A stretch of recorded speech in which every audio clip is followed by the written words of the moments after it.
Everything is going extremely well. The following is a rebroadcast of Donald Trump's first press conference as president-elect.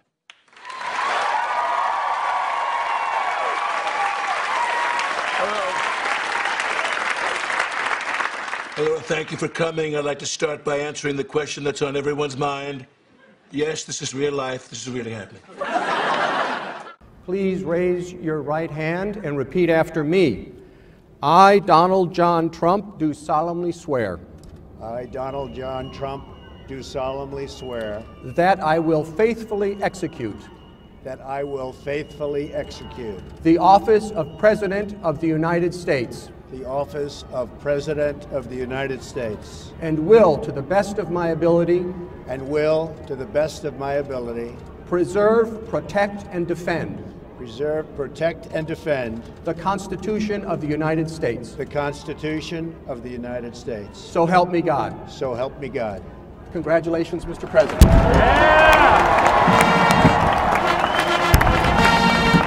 Washington, 20 janvier 2017. Donald Trump, 70 ans, multimilliardaire, magnat de l'immobilier et animateur d'une émission de télé-réalité, entre officiellement en fonction comme 45e président des États-Unis. Cette prestation de serment marque l'épilogue d'une campagne et d'une élection présidentielle hors norme, dont l'apogée eut lieu la nuit du 8 au 9 novembre 2016. Il est près de 3 h du matin, heure de la côte Est, lorsque l'homme d'affaires se présente devant ses supporters massés dans l'hôtel Hilton de New York. Sorry to keep you waiting, complicated business. Celui qui, il y a 2 ans encore, était presque bisu en politique, qui n'avait jamais été donné gagnant par le moindre sondage, et que l'on imaginait subir un cinglant revers il y a quelques heures à peine, s'apprête à prononcer un discours de victoire.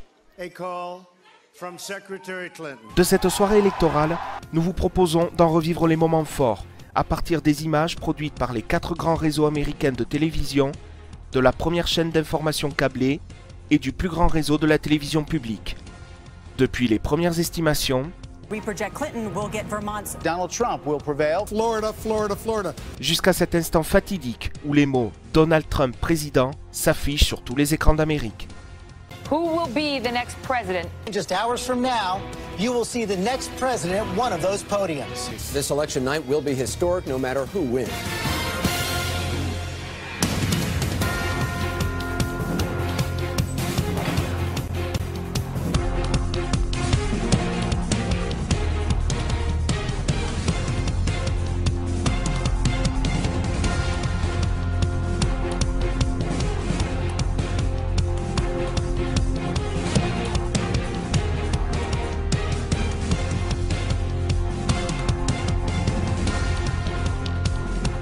Mais avant toute chose, retour sur le fonctionnement de l'élection présidentielle américaine.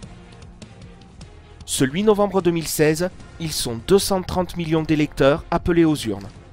Si officiellement plus d'une trentaine de candidats sont en lice, dans les faits, tout se jouera entre les nominés des 2 grands partis politiques américains.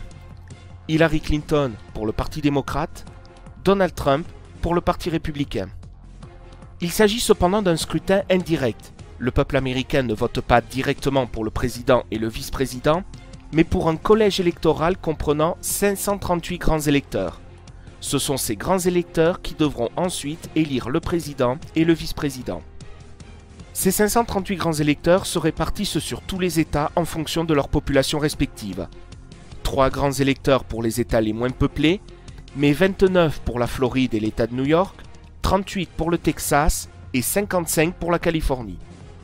Leur vote est conditionné au résultat du vote populaire dans chaque État. Le candidat arrivé en tête dans un État donné remporte l'ensemble des grands électeurs de l'État. Peu importe que l'avance par rapport au deuxième soit d'1 million de voix ou d'une seule voix.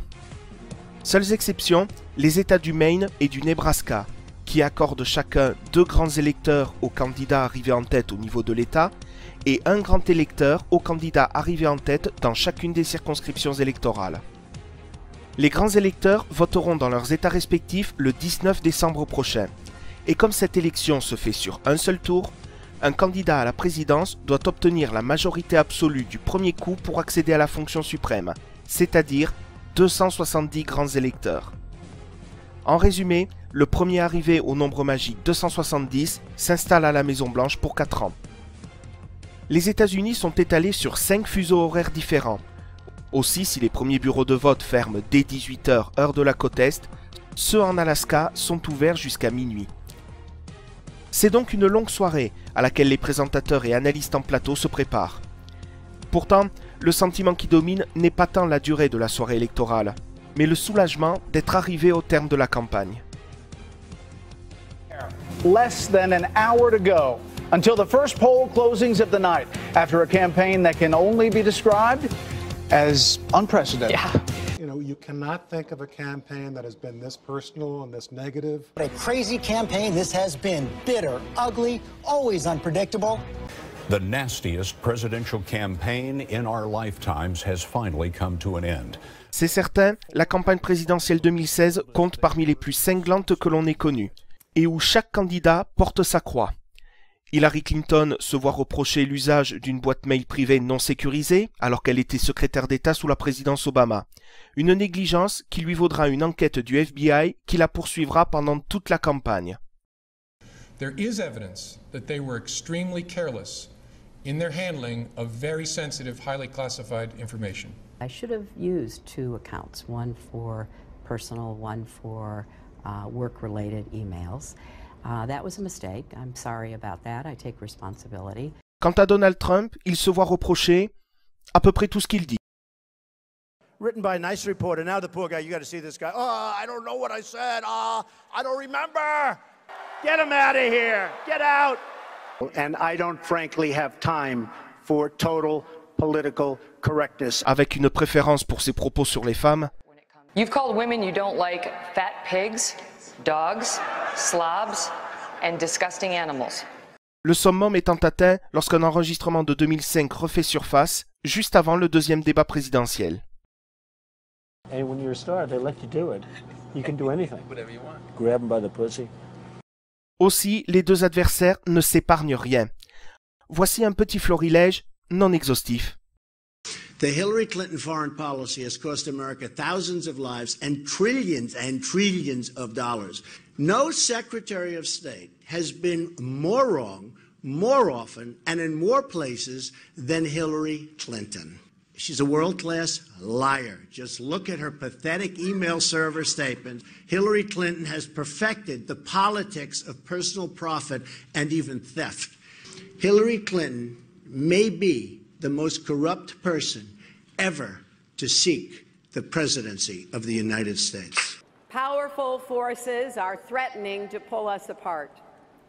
Bonds of trust and respect are fraying. Imagine him in the Oval Office facing a real crisis. A man you can bait with a tweet is not a man we can trust with nuclear weapons. You could put half of Trump supporters into what I call the basket of deplorables. The racist, sexist, homophobic, xenophobic, Islamophobic, you name it. I don't know who you were talking to, Secretary Clinton, but you were totally out of control. I said, there's a person with a temperament that's got a problem. Secretary Clinton. Woo, okay. And I don't believe that Hillary has the stamina. Let's let her respond. Well, as soon as he travels to 112 countries and negotiates a peace deal, a ceasefire, a release of dissidents, an opening of new opportunities in nations around the world, or even spends 11 hours testifying in front of a congressional committee, he can talk to me about stamina.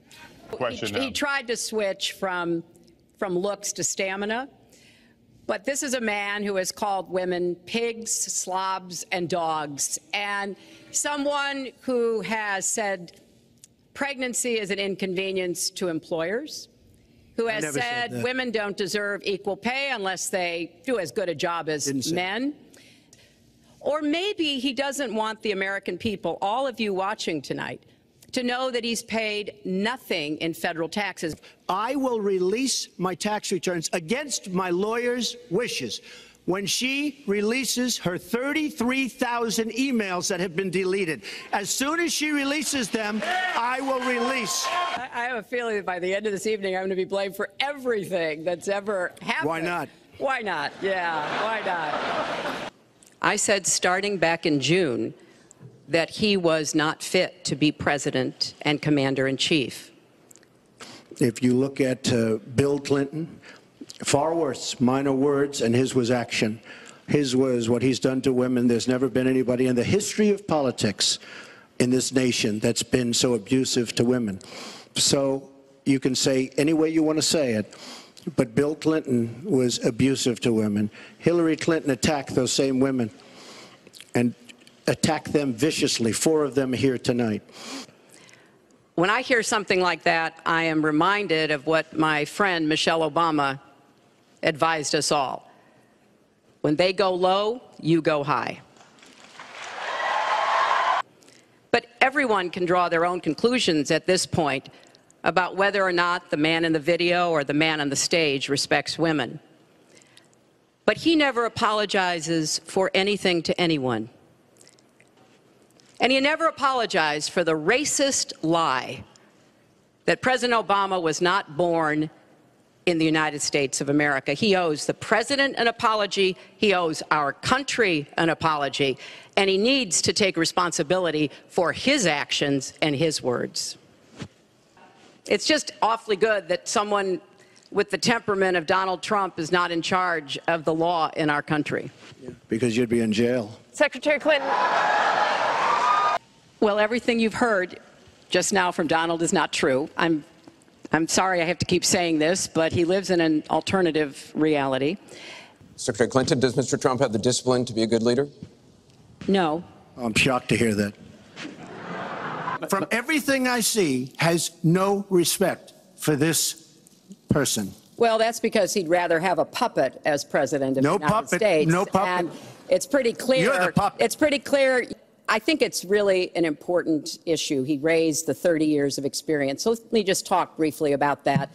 You know, back in the 1970s, I worked for the Children's Defense Fund, and I was taking on discrimination against African-American kids in schools. He was getting sued by the Justice Department for racial discrimination in his apartment buildings. In the 1980s, I was working to reform the schools in Arkansas. He was borrowing $14 million from his father to start his businesses. In the 1990s, I went to Beijing, and I said women's rights are human rights. He insulted a former Miss Universe, Alicia Machado, called her an eating machine. And on the day when I was in the Situation Room, monitoring the raid that brought Osama bin Laden to justice, he was hosting the Celebrity Apprentice. So I'm happy to compare my 30 years of experience, what I've done for this country, trying to help in every way I could, especially kids and families, get ahead and stay ahead with you. That's part of my commitment to raise taxes on the wealthy. My Social Security payroll contribution will go up, as will Donald's, assuming he can't figure out how to get out of it. But what we want to do is to replenish the Social Security Trust Fund by... Face à tout ça, le mieux, c'est encore d'en rire. Mais revenons à notre grande soirée. À 18h heure de la côte Est, il n'y a pas encore de chiffre officiel à communiquer, si ce n'est sur les quelques bureaux de vote du Kentucky et de l'Indiana qui ont déjà fermé. Les premières estimations sont attendues pour 19h. Alors d'ici là, il faut meubler, en suivant quelques règles de base. Règle numéro 1, rappeler combien cette élection est historique. We have an unconventional candidate against an unprecedented candidate. Well, either we're going to have the first female president in the history of this country, and we should remember that only 100 years ago in this country, women didn't even have the right to vote nationwide, or we will have the first person elected president, Donald Trump, who has never served in government or the military, the first one ever. D'ailleurs, du côté des chaînes, on n'a pas lésiné sur les moyens.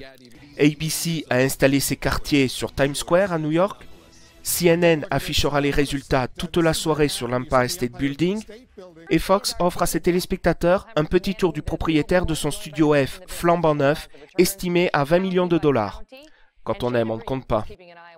Règle numéro 2, prendre la température à l'intérieur des QG des deux candidats, où, naturellement, tout le monde est confiant. They're very hopeful. They're optimistic about their field operation. The campaign says that they are confident. Well, Jake, the Clinton campaign is increasingly confident of reaching 270 electoral votes. The Trump campaign was feeling pretty good about what was happening in what they were seeing at the polls. It's a little early yet, but you can feel the energy building. Plenty of people in Trump Tower are still feeling very optimistic going into tonight. Pour la petite anecdote, les deux QG de campagne, fait rarissime dans l'histoire américaine, se trouvent dans la même ville à New York. En fait, à peine 3 km séparent celui de Trump, à l'hôtel Hilton, et celui de Clinton, au Javits Center. Un choix qui ne doit rien au hasard. They're hoping, of course, that it is a victory speech that she declares and that she is able to finally shatter that glass ceiling. And the convention center here has a glass ceiling, so that is the symbolism of what they're trying to do and hope to accomplish tonight. Règle numéro 3, à défaut de donner des résultats partiels, donnez quand même quelques chiffres, ceux des sondages à la sortie des urnes. Des chiffres qui montrent que les indécis de dernière minute sont vraiment indécis. We saw both candidates canvassing the country, trying to get a handle on those folks who may have not decided. And here's how they broke down among the late deciders. 42% went for Clinton, 42% went for Donald Trump. Peut-être parce qu'après une telle campagne, la majorité des électeurs ne peuvent pas voir les candidats en peinture.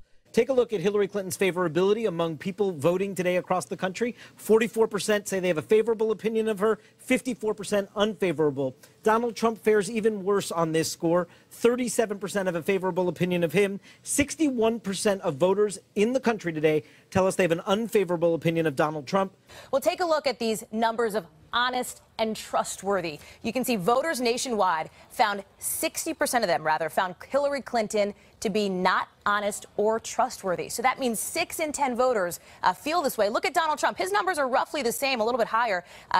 This is still Clinton again, but for Donald Trump, it's 64% of people who feel that way. So what does this mean? It means that there is still a considerable character problem, no matter who ends up in the White House. Quand ils ne craignent pas carrément pour leur avenir. Take a look here. If Donald Trump wins tonight, no matter who they voted for, take a look at these numbers here. 21% say they'll be concerned. 37% say they'll be scared. Concerned or scared, 58% of the electorate if Donald Trump wins. Hillary Clinton, about the same, not a ton better.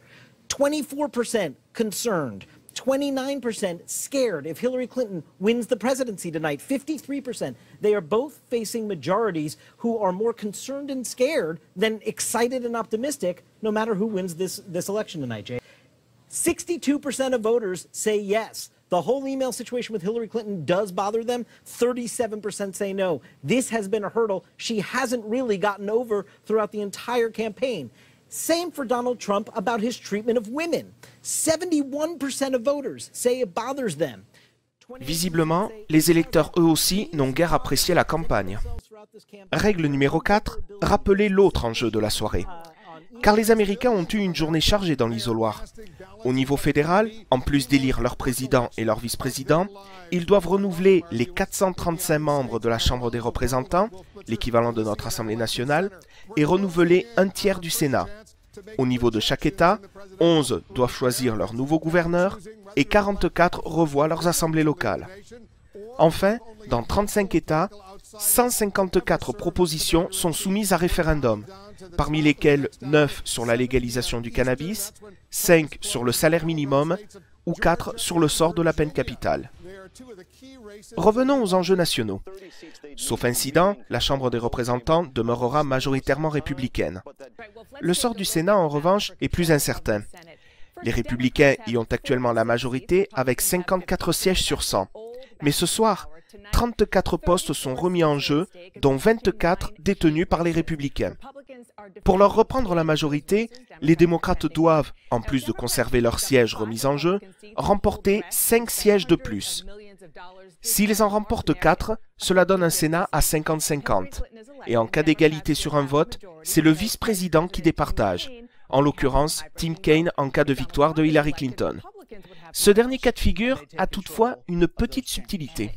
If Hillary Clinton won the presidency and they won +4, Tim Kaine would cast the deciding vote, but he would also have to give up his Senate seat right? And well, as Vice President, he is the head of the Senate, and he cast the deciding vote. But that is a precarious place. No. But what I'm saying is, so he cast the deciding vote, but he also has to give up his right. Senate So there seat. will be a race in Virginia. So that would be, potentially good news for the Democrats if they feel good about refilling that seat with another Dem. Yeah, the bad news is in 2 years, they are in a bad position because they're up 25 seats around the country. The William Toynes. In 2018. Enfin, règle numéro 5, maintenir le suspense sur le résultat final, c'est-à-dire imaginer comment Donald Trump pourrait remporter l'élection envers et contre tout. Même si tous les sondages annoncent une victoire quasi certaine d'Hillary Clinton, il demeure une douzaine d'États dont le sort est plus ou moins incertain. This is the current marker where we begin the night, okay? Trump's at 164 electoral votes over there, needs to get to 270 and win the White House. If we, like we discussed over the weekend, if we were to give Trump all the states that Romney won 4 years ago, you go Arizona, you would go Georgia, you would go North Carolina, and then you start to put the map in the play and figure out what they need to win. It would be Iowa, it would be Ohio, and it would be Florida. And that's not easy. And even that is 259. So if you go there, Brett, you're still looking at these states up here. Is it a Pennsylvania, or is it a Michigan? Is it a Wisconsin? That would get him to 269 based on the scenario here. If she wins Florida, what would Trump have to do to still win the presidency? It's incredibly hard. Can he do it? Can he do it? Here's what Donald Trump would have to do to win. He would have to win North Carolina, which if you're losing Florida, North Carolina, but he would have to win North Carolina. He would have to win Pennsylvania. He would have to win Michigan. That gets him in the 255 range. This is why Donald Trump needs Florida. Then you're looking at 255. Let's say he gets Arizona and How does he get there from there? So then you come out here and he gets Arizona. If he gets Arizona and Nevada, that would put him over the top. But if you talk to even most Republicans in Nevada, believe with early voting, that one's going to be blue. We have it as a toss-up right now. So if he didn't get Nevada, but he got Arizona, he could click on New Hampshire. Can he get there still? Then New Hampshire. Then he can get there with New Hampshire. 270. So he can get there. The question is, if you're losing this, it's hard to believe you're going to win up here unless he has an overwhelming surge among those white working class voters. Is it impossible? No, if you look at the data heading into the election, unlikely, but that's why we're going to count him, Wolf. Le verdict est sans appel. He's got to hold North Carolina, which Romney won in 2012. He's got to flip Florida, which Obama won in 2012, and he's got to flip Ohio. If he doesn't put those three together, that's not enough for him to get to 270, but he's almost impossible for him to win unless he has those three states. Et même ce tiercé ne suffit pas. Il doit également réaliser une performance dans le mur bleu. Le mur bleu, une expression qui désigne les États ayant été remportés par le candidat démocrate lors des 6 dernières élections présidentielles. 11 sur la côte Est avec le district de Columbia, 4 dans la région des Grands Lacs, les 3 États de la côte Ouest et l'archipel d'Hawaï, pour un total de 242 grands électeurs. Cela ne suffit pas pour gagner, mais c'est un matelas confortable. Toutes les voix vont compter, d'autant que des problèmes ont été signalés sur plusieurs bureaux de vote. Today, the Trump campaign filed a lawsuit alleging that there were some problems going on in Nevada. What they were asking the judge to do was essentially separate out some votes at a couple of polling locations that were kept open late. And they were also asking for the names of the poll workers in those locations so that they could investigate themselves. The judge turned down both of those requests. We've also been seeing reports that there were problems with some voting machines in Pennsylvania. What we're seeing is that there was a viral video that happened where a voter tried to press Trump and it wasn't working, and so he blamed it on a rigged voting machine, but it was actually user error, and we were able to see this by looking up the instructions for the voting machine. Similarly, in Durham County, North Carolina, which obviously is a very crucial swing state, there have been long lines, problems with registration, absent not enough ballots for people. We're seeing long lines there. There are fewer voting locations this year than there have been in elections past. And so, and given that this is a high turnout election, we were expecting long lines in these states. We were expecting long lines in other states that reduced their polling locations. And so we're seeing in North Carolina what we expected to see all along. And so it's not clear how those requests for the polls it's not clear how the request will transpire for the polls to stay open later. But there are certainly those requests being made. Mais l'État qui cristallise toutes les attentions pour le moment, c'est la Floride. Un État qui rapporte gros, 29 grands électeurs, dont le résultat final est souvent serré, et dont les premiers indicateurs seraient plutôt favorables à Clinton. We're seeing a very strong turnout across the state tonight, especially in some key cities, and record early voting. More than 6.5 million people voted early, and the state of Florida has 700,000 new voters this time around. Of those new voters, more than 40% are Hispanic. This could be a key demographic in this vote because they are voting, and they are voting in huge numbers. More Hispanics voted early this time around than voted in the entire election in 2012. Un vote hispanique que Donald Trump a réussi à s'aliéner très tôt. En fait, dès le tout premier jour de sa campagne, avec une réplique désormais devenue culte. When Mexico sends its people, they're not sending their best. They're bringing drugs, they're bringing crime, they're rapists, and some, I assume, are good people. If after everything he has said, after every attack he has made against Latinos, after he has thrown out Latino anchors from press events, after he hasn't done any outreach, after he has questioned a judge's citizenship, after he has called Mexicans rapists, it would be sweet, sweet justice if tonight it was the Latino vote that defeated Donald Trump. Anna Navarro, you're not a Trump supporter. No, I'm not. You know what I am? I'll tell you what I am. I am a college-educated Latina. Telle est la situation peu avant 19h, heure de la côte Est, où les premiers États vont clôturer l'intégralité de leur bureau de vote. La soirée électorale peut vraiment commencer. North and west of Washington, D.C. has gone for the winner the last 4 times around, so it's one to keep an eye on because it might tell us a lot, not just about Virginia, but about the country as a whole. And it is 7 o'clock on the East Coast, which means polls have just closed in half a dozen states, and the Fox News decision desk can, at long last, begin to call winners and losers in the 2016 presidential race. Our first projection is in Vermont, where Hillary Clinton will easily win that state's 3 electoral votes, according to Fox News exit polls. Next, we go to Kentucky, where Fox News can project that Donald Trump will prevail, picking up 8 electoral votes. Trump will also win Indiana, where his running mate, Mike Pence, of course, serves as governor, based on the Fox exit polls and the early return. We're watching Virginia. The polls have closed there. Too early to call Clinton, however, leading in Virginia. Georgia, also too close to call. And South Carolina, too early to call. Trump leads in South Carolina. All night long, they'll be watching the race to 270 electoral votes. Here's how it stands based on those calls. Trump with 19, Clinton with 3. And we map it out on the ice for you on Democracy Plaza. That map will fill in with a lot of red and blue before this night is over. But again, 270 is the magic number that will elect our next president. À cet instant, rien de très surprenant au regard des derniers sondages. D'ailleurs, tous les réseaux donnent le même résultat. Rien de très surprenant, quoique. Does it mean anything that states like South Carolina and Georgia are too close to call right now? I'm astonished, particularly about South Carolina.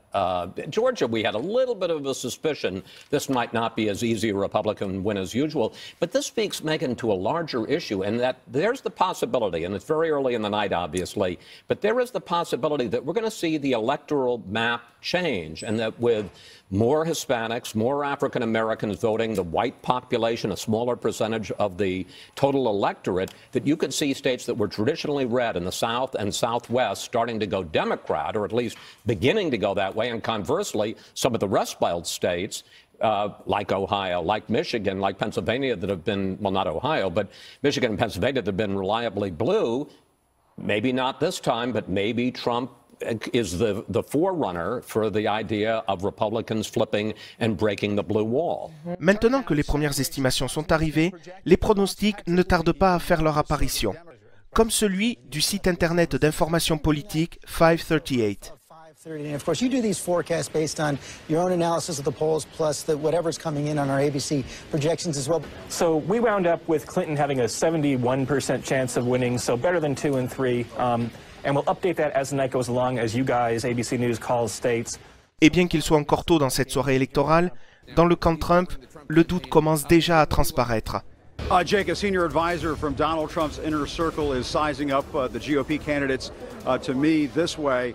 his chances this way. Quote, "It will take a miracle for us to win." That is the quote from a senior advisor inside Donald Trump's inner circle. This advisor went on to say that Trump was in such a deep hole after the release of that Access Hollywood tape. It was viewed inside the campaign that he was going to lose this race by a wide margin. D'autant que les premiers résultats partiels de la Floride ne leur sont pas favorables. All right, take a look. Hillary Clinton now takes the lead in the state of Florida. 30% of the vote is in, and she's got a significant 50,340 lead over Donald Trump. She's at 49.5%. Donald Trump at 47.7%. Remember, Florida, Florida, Florida. 29 electoral votes are at stake. All of a sudden, Hillary Clinton has a lead there. 30% of the vote is now in. La clôture des bureaux de vote de 19h30 va donner un peu de baume au cœur aux républicains. And West Virginia, Trump picks up another win. He's adding West Virginia's 5 electoral votes to his total. Là encore, aucune surprise. La Virginie occidentale est logiquement appelée à Trump, tandis que les prévisions sont trop indécises sur les deux États critiques que sont la Caroline du Nord, où les électeurs se sont visiblement déplacés en masse, et l'Ohio, où Hillary Clinton s'est donné tous les moyens pour rallier à sa cause un maximum d'Américains. And I thought, John, you had such a great point the other day on CBS this morning when you said, yeah, that's very good if Beyonce and Jay-Z were running and they had a voting booth on the stage, maybe that would have worked. But does that enthusiasm translate to votes for Hillary Clinton? And he did it. Ohio, it goes beyond celebrities. Yes. And it goes beyond names. It's about jobs. It's about trade. And we're learning some interesting things from the exit polls. And we asked specifically voters in Ohio, what about trade with other countries? And 46% say trade takes away jobs here in the U.S. So are you all saying that Beyonce didn't make a difference in Ohio? She may have made a difference in their hearts, but not in their voting. Fort heureusement pour Clinton, les raisons de ne pas voter pour Trump sont encore nombreuses. Démonstration.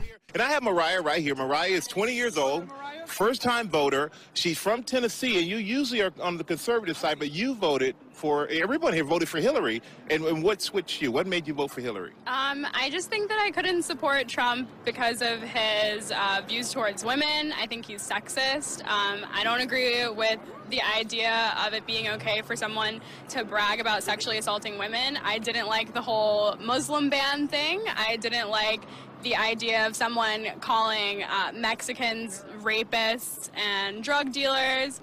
So there are a lot of things that seemed like a lot of things. Yeah, a lot of things that he said that I didn't agree with, and a lot of things that he said that I don't think line up with what used to be the Republican family morals. So I couldn't support. À défaut de compter sur cette jeune personne, Trump va quand même engranger des grands électeurs en plus en remportant la Caroline du Sud, un résultat conforme au dernier sondage publié. Sauf que dans le même temps, l'avance de Clinton en Floride s'accroît alors que 2/3 des bulletins ont été dépouillés. Sans compter qu'il est presque 20 heures et que s'amorce la première grande vague de clôture de bureaux de vote. 16 États sont concernés, pour la plupart favorables au camp démocrate, représentant 172 grands électeurs. 16 states and the District of Columbia, they're going to be closing all polling stations right at the top of the hour, including Florida. All the polling stations of Florida will be closed. That is emerging as a critically important state. Pennsylvania closing right now. And look at all these wins we're projecting for Hillary Clinton right now. She wins her state of Illinois. That's where she was born. Hillary Clinton wins in Illinois with its 20 electoral votes. A win for Hillary Clinton. In New Jersey, Governor Chris Christie is the governor there, but guess what? Hillary Clinton is the winner in New Jersey with 14 electoral votes. Hillary Clinton wins in New Jersey. In Massachusetts, another 11 electoral votes we project will go to Hillary Clinton in Massachusetts. Another win for Hillary Clinton in Massachusetts. Let's move on to Maryland. 10 electoral votes. We project Hillary Clinton wins in Maryland. She will carry that state. An important win for Hillary Clinton in the state of Maryland. More wins for Hillary Clinton coming in right now in Rhode Island. Rhode Island, 4 electoral votes. Hillary Clinton carries the state of Rhode Island with its 4 electoral votes. Delaware, 3 electoral votes. They will all go to Hillary Clinton. Another win there. And the District of Columbia, which could vote in presidential contest, 3 electoral votes go to Hillary Clinton. Fox News can now project that Republican Donald Trump will win Missouri based on exit polls. He will also win Mississippi, Oklahoma, and Tennessee, according to the Fox News decision team. Let's take a closer look at those battleground states that just closed, starting with Florida. The Sunshine State means the moon to Trump's presidential hopes, and right now it is a toss-up. Pennsylvania, the Keystone State, is another possible key to victory. A toss-up there too. And New Hampshire, that is a toss-up too, so polls are closed now in 7 battleground states, and we can't project a winner in any of them. Avec une telle moisson d'États, Hillary Clinton passe logiquement en tête au nombre de grands électeurs pour la première fois de la soirée. Excepté sur la chaîne CBS, qui, contrairement à ses confrères, n'a pas accordé l'Illinois et ses 20 grands électeurs à l'ancienne première dame. Quant à ABC, ces derniers n'ont accordé ni le Tennessee ni la Caroline du Sud à Trump, soit 20 grands électeurs en moins. Et pour le candidat républicain, les choses vont de mal en pis. Toujours mené en Floride, même si la situation s'est un peu améliorée pour lui, il est désormais devancé par Clinton en Caroline du Nord et même relégué en 2e position dans l'Ohio. Il est 20h05 et à cet instant, Hillary Clinton n'a jamais été aussi proche de la Maison-Blanche. Et Donald Trump de payer en Floride ses réflexions sur les hispaniques, ce sur quoi ironise le journaliste de CBS Scott Pelley. The irony, of course, is that the very first people that he insulted may have the last word tonight. Même si cet électorat n'est peut-être pas aussi anti-Trump que les sondages ne laissaient présager. And Hillary Clinton is leading among Hispanic voters in Florida. She's taking 62% of the Hispanic vote to 33% for Donald Trump. But there's an interesting split among Hispanics there. Cubans, traditionally Republican, are going for Donald Trump by a 53 to 41% margin. Mais revenons à la Floride, qui joue à merveille son rôle d'État charnière. Jugez plutôt. Voici la situation sur CNN à 20h13. Clinton y possède une avance d'environ 12 000 voix. À 20h14, c'est Trump qui repasse en tête, avec 740 voix d'avance seulement, pour être de nouveau dépassé par Clinton à 20h16, qui reprend une avance de 3000 voix, le tout alors que 85% des bulletins ont été dépouillés. Si l'écart est aussi volatile, c'est parce que les résultats affichés correspondent aux chiffres communiqués par les différents comtés en temps réel. Selon que ces comtés penchent plutôt républicains ou plutôt démocrates, donne tout son suspense à cette soirée. Mais malgré ce chassé-croisé, les chances semblent toujours du côté de Clinton.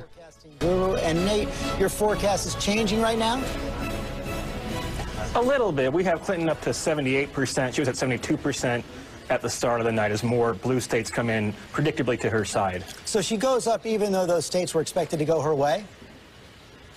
Yeah, I mean, you know, what we're seeing is that we have some semblance of a normal election night. In America, you're not seeing New Jersey go red or something like that. No major domino has fallen, but still the script is going a little bit more how the Clinton campaign would want it. Du côté de Trump, ABC s'aligne sur ses confrères en lui accordant, avec 20 minutes de décalage, le Tennessee et la Caroline du Sud, pendant que CBS rattrape son retard en accordant le Mississippi au candidat républicain. Pour autant, les chances de Trump demeurent minces. Et pour le journaliste et essayiste conservateur Charles Krauthammer, la messe est dite. At this point, I think the trends of the sort of the general analyses about favorable ratings would tend towards Clinton.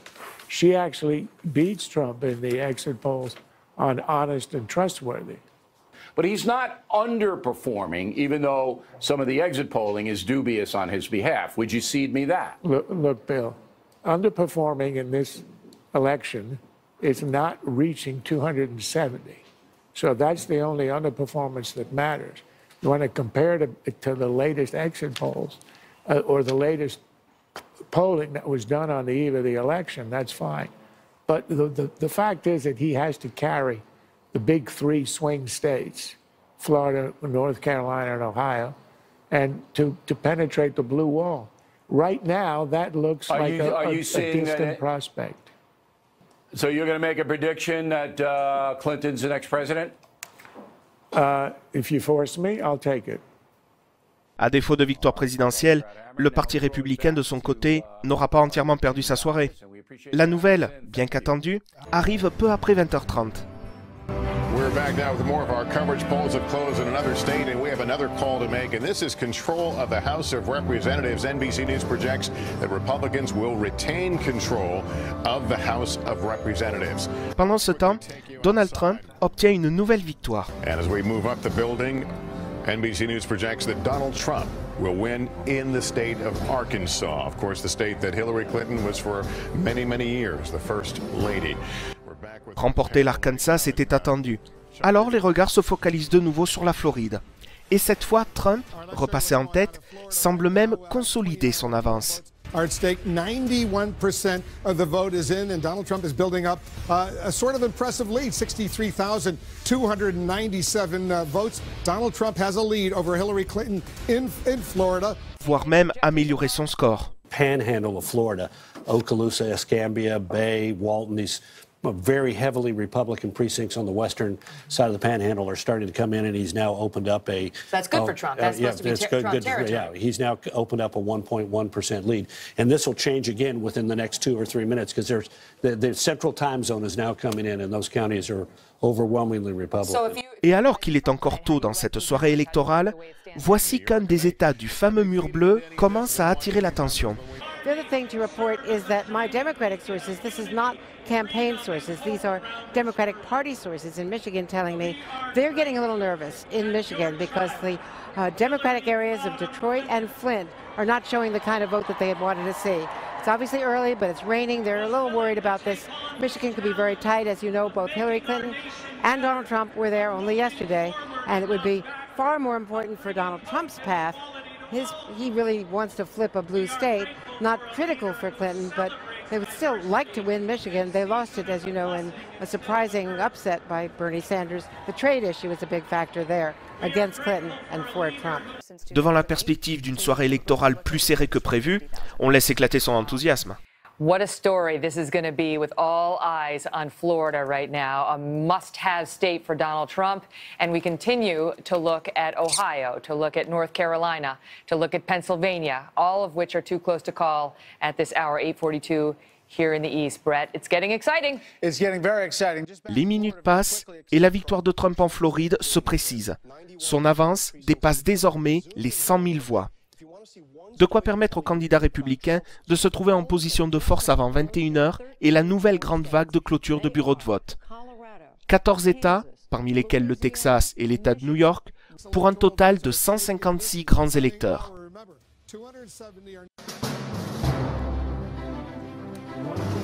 We are back now from our election center here at 30 Rock in New York City. It's 9 o'clock in the east, 6 in the west.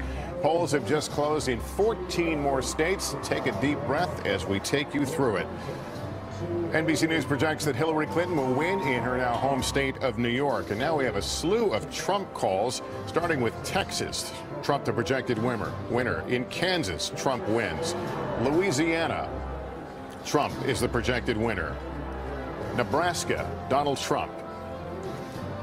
We project that North Dakota will go to Donald Trump, as well as South Dakota and Wyoming. À l'issue de ces résultats, Donald Trump repasse en tête au nombre de grands électeurs, sauf sur la chaîne CNN. Cette dernière ne lui accorde pas encore la victoire dans l'État du Texas, ce qui est une petite surprise en soi. Le dernier candidat démocrate à l'avoir remporté était Jimmy Carter en 1976. Même si, à ce stade, Hillary Clinton demeure favorite pour succéder à Barack Obama, Nate Silver of the 538 blog, which has been so successful, he now has it, Clinton with almost a almost a 75% chance of winning the election, but that's been coming down in his number. Elle ne réalise pas le raz-de-marée électoral tant attendu. Polls closed a couple of hours ago in Virginia, too close to call. North Carolina, the polls closed at 7:30 Eastern, too close to call. Ohio and Florida. Then a lot of confidence, the polls are converging. She's got like a 4-point lead. It looks pretty, you look at the New York Times upshot projections, 83% chance of winning. That's dropping. He's outperforming the recent vibe. And so it's not to say he's necessarily going to win, but it's going to be a longer night and a closer night. But things right now, Chris Wallace, are looking much tighter than I think the Clinton camp may have expected. Now, there's still a lot of outstanding vote to be counted, but we haven't made calls in Virginia, in Michigan, in Pennsylvania, Colorado. Arizona on his side, but a lot of those blue states that we thought were going to be blue that we haven't been able to call. I think we're all, at least I'm coming to the conclusion tonight, conclusion's the wrong word, to open to the possibility Donald Trump could be the next president of the United States. The crowd. I just said it's a possibility. They're cheering at her. Juste une possibilité, certes. Mais c'est la première fois qu'un tel sentiment est exprimé dans cette soirée. Et cela ne se limite pas à la chaîne Fox. I thought it wouldn't be this tight, but I mean, can you imagine him getting to 270, to Trump getting to 270? I think you can begin to imagine how that might happen. If he can win North Carolina, Ohio, and Florida, he gets close, and then he needs to surprise us in some place. And then if he's having a much better night than we think, then Michigan and Minnesota look like places where he could begin to surprise us. And so, or Wisconsin. Or Wisconsin. So I'm not sure it's going to happen, but you can imagine it. Et du côté de chez CNN, une fois le quart d'heure de retard rattrapé concernant la victoire de Trump au Texas et dans l'Arkansas, l'analyste John King illustre cette possible route vers la Maison-Blanche, carte à l'appui. It's very early results. But as you look at the map right now, if you're Donald Trump, you're leading in Florida, you're leading in Virginia. We've got some votes to be counted there in the D.C. suburbs. But you just pulled ahead in Ohio, Michigan, and Wisconsin. Again, very, very early. But if you're in the Trump war room, you're looking at this, and you're saying, we told you so. We have a path. Now, does that path hold up as we go into the next hour, and the next hour, and I sort of suspect the next hour and the next hour? We'll see. Let me ask it this way. If you are inside Trump Tower tonight, you are looking at this map, what are you nervous about? You're holding your breath. Yeah. As we watch Florida, as we watch North Carolina, those two states that are so close now between Hillary Clinton and Donald Trump, if he manages to win those two states, then we have to start to focus on those blue states, those Midwestern blue states up in the north. He's got to find something there to pick off. Yeah, if he's not going to win in Nevada, if he's not going to win in New Hampshire, he has to get one of the biggies. He has to find a way to win. I think the one that they are most focused on, they feel the most potential, is, as you mentioned, the state of Michigan. It's also a state, by the way, that Democrats feel good about, but were the most nervous, if you could say, about any of those, industrial Midwest states. Un constat qui en étonne plus d'un. Can we talk, Scott, for a second about why he's doing so well with working women, educated women in Florida? When you look at all of the things that Trump has said, with his issues with women, the Access Hollywood tape, the comments that he made about Alicia Machado, the accusation of sexual assault, starting with Megyn Kelly in that very first debate. How do we explain how this is possible? Well, the Republicans who like him are willing to forgive him those things. We've talked to voters who are in the Trump camp, and they were the ones who said, "Oh, this is locker room talk," and this is that's part of it. They forgive him, and why do they forgive him? Because they don't like Hillary Clinton, and they think the country needs to be turned around, and they think that he can do it. Dans le QG du candidat Trump, les supporters sont comme revigorés. Hi, Megyn. Well, there is a palpable increase of enthusiasm here. The audience has begun to grow at Trump headquarters at the Hilton, right in Midtown Manhattan. And you can begin to see why it's been predicted for months that this race would come down to the wire. Tandis que dans le QG de la candidate Clinton, les sentiments sont plus mitigés. Well, I got to tell you, Harry, as the race is getting closer in, say, Florida and North Carolina, the campaign folks have sort of disappeared from the floor. We were hoping to talk to some people in this hour, but we've now been told that they're unavailable when they had previously said they would be available. So I think that there may be some nervousness watching these raw votes. Mais plus le temps passe et plus les chiffres sont à l'avantage de Donald Trump. Voici la situation à 21h30. En Floride, Trump est en avance de 140 000 voix. Et vu qu'il ne reste plus que 6% des bulletins à dépouiller, la cause semble entendue. Dans l'Ohio, il reste près de la moitié des bulletins à dépouiller. Mais Trump dispose déjà d'un matelas confortable de 235 000 voix. En Virginie, l'écart est moins prononcé, mais l'avance de Trump de 42 000 voix est pour le moins surprenante. Moins surprenante en revanche est son avance en Géorgie, où il dépasse les 380 000 voix. Enfin, il est aussi en tête en Caroline du Nord, même si, avec près de 56 000 voix d'avance, il est encore trop tôt pour en tirer des conclusions. Pour résumer, Donald Trump est en avance à peu près partout, y compris là où on ne l'attendait pas. Him with Florida, and it's a straight shot. He can do Michigan. He doesn't need both Michigan and Pennsylvania. Never mind, by the way, we still got North Carolina sitting out there that's too close to call. Virginia is too close to call. New Hampshire sitting at too close to call. So look, it is, I can tell you this, if you're the Clinton campaign, because of the way the rest of the map looks, you don't want to see Florida go red yet. Et cela s'en ressent au QG de campagne de Clinton, avec des visages de plus en plus fermés. D'autant que Trump est même en avance sur Clinton dans le Michigan, un de ces États qui ont voté démocrate depuis plus de 20 ans et dont est originaire Michael Moore, le célèbre réalisateur de documentaire ouvertement pro-Clinton. Et ce qu'il pressent ce soir ne lui plaît pas du tout. Well, back in the summer, I wrote an essay called The Brexit States, Michigan, Ohio, Pennsylvania, that the working class that has been so abused and attacked and their livelihood taken from them over these last really couple decades, they're at the point where they're so angry and full of so much despair that I could see that they were going to use the ballot box as an anger management exercise. Cette distinction transparaît lorsque les analystes en plateau détaillent la carte d'un État. Le rouge du Parti républicain domine largement le bleu du Parti démocrate, mais cet écart significatif ne se reflète pas autant dans les chiffres. Parce que les zones bleues se concentrent sur les grandes aires urbaines où la population est concentrée, tandis que les zones rouges s'étalent sur les territoires moins densément peuplés. Une situation qui n'est pas nouvelle, mais dont l'impact sur la campagne et l'élection est plus prononcé. And what I'm saying is that, you know, you're seeing now, I think, in a lot of states, this, in the rural areas, a turnout that I think has surprised and baffled a lot of people. And I'm suggesting that particularly for that constituency, the argument of change, the argument that you've been left behind, the argument that the people in charge of the system have not respected you and have not met your needs may turn out to be a much more powerful force than many of us, myself included, might have assumed. Les résultats qui arrivent de l'Ohio sont d'ailleurs révélateurs de cette conquête par Trump de l'électorat ouvrier. I want to show you what's happening in Ohio that is emblematic of the entire Trump campaign. You see up here in the northeastern part of the state, all right, it's about as blue as you get in a regular election year. It's blue collar, it's steel, it's coal, it's loss of manufacturing jobs. It's about Trump's message. Now, this is Trumbull County, okay? At the moment, he had, now listen, it's 70,000 votes, probably another 30,000 to come in still. He has an edge here by more than 2 points. Show you what Barack Obama did in 2012. Same county. Obama was at 61%. 2008, 61%. 2004, John Kerry, almost 62%. D'autant que dans le même temps, un premier indicateur commence à basculer. I don't know of one poll that suggested that Donald Trump was going to have this kind of night that he seems to be on track to having. And in fact, you know, we all look at these websites. I don't need to name them, but that prognosticate the odds. Hillary Clinton has this percentage odds that she's going to win. And most of them had Hillary Clinton, the odds of her becoming the president, at over 65%. Well, I just logged on to one of them, and it has Donald Trump at 54%. Now, this is not science. This is prognostication based on data coming in and polls and the like.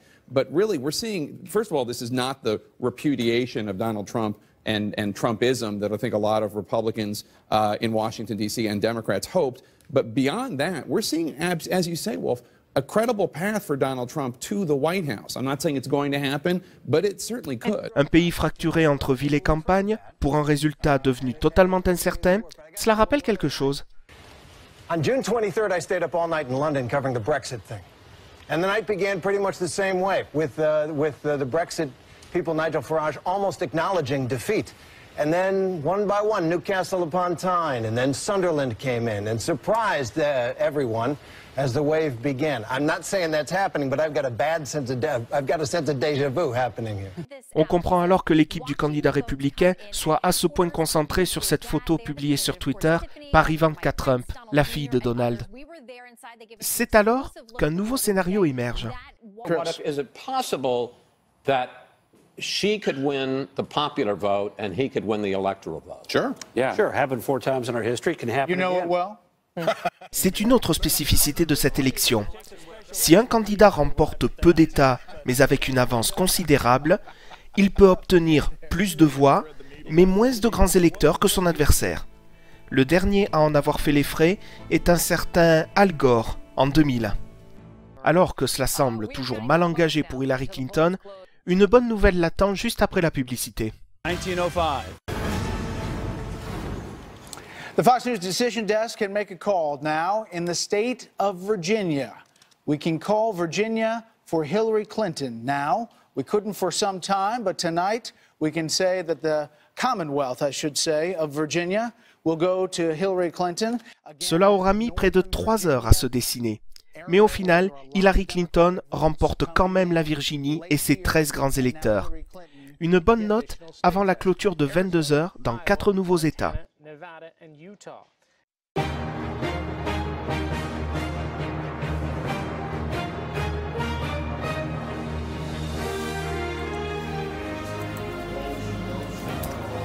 Battlegrounds.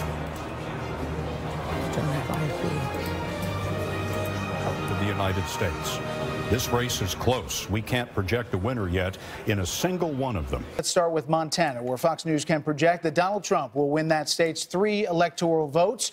Avec le Montana, Trump accroît légèrement son avance au nombre de grands électeurs, tandis que les scores provisoires demeurent nettement à l'avantage du candidat républicain. À tel point qu'un premier signe de nervosité commence à transparaître.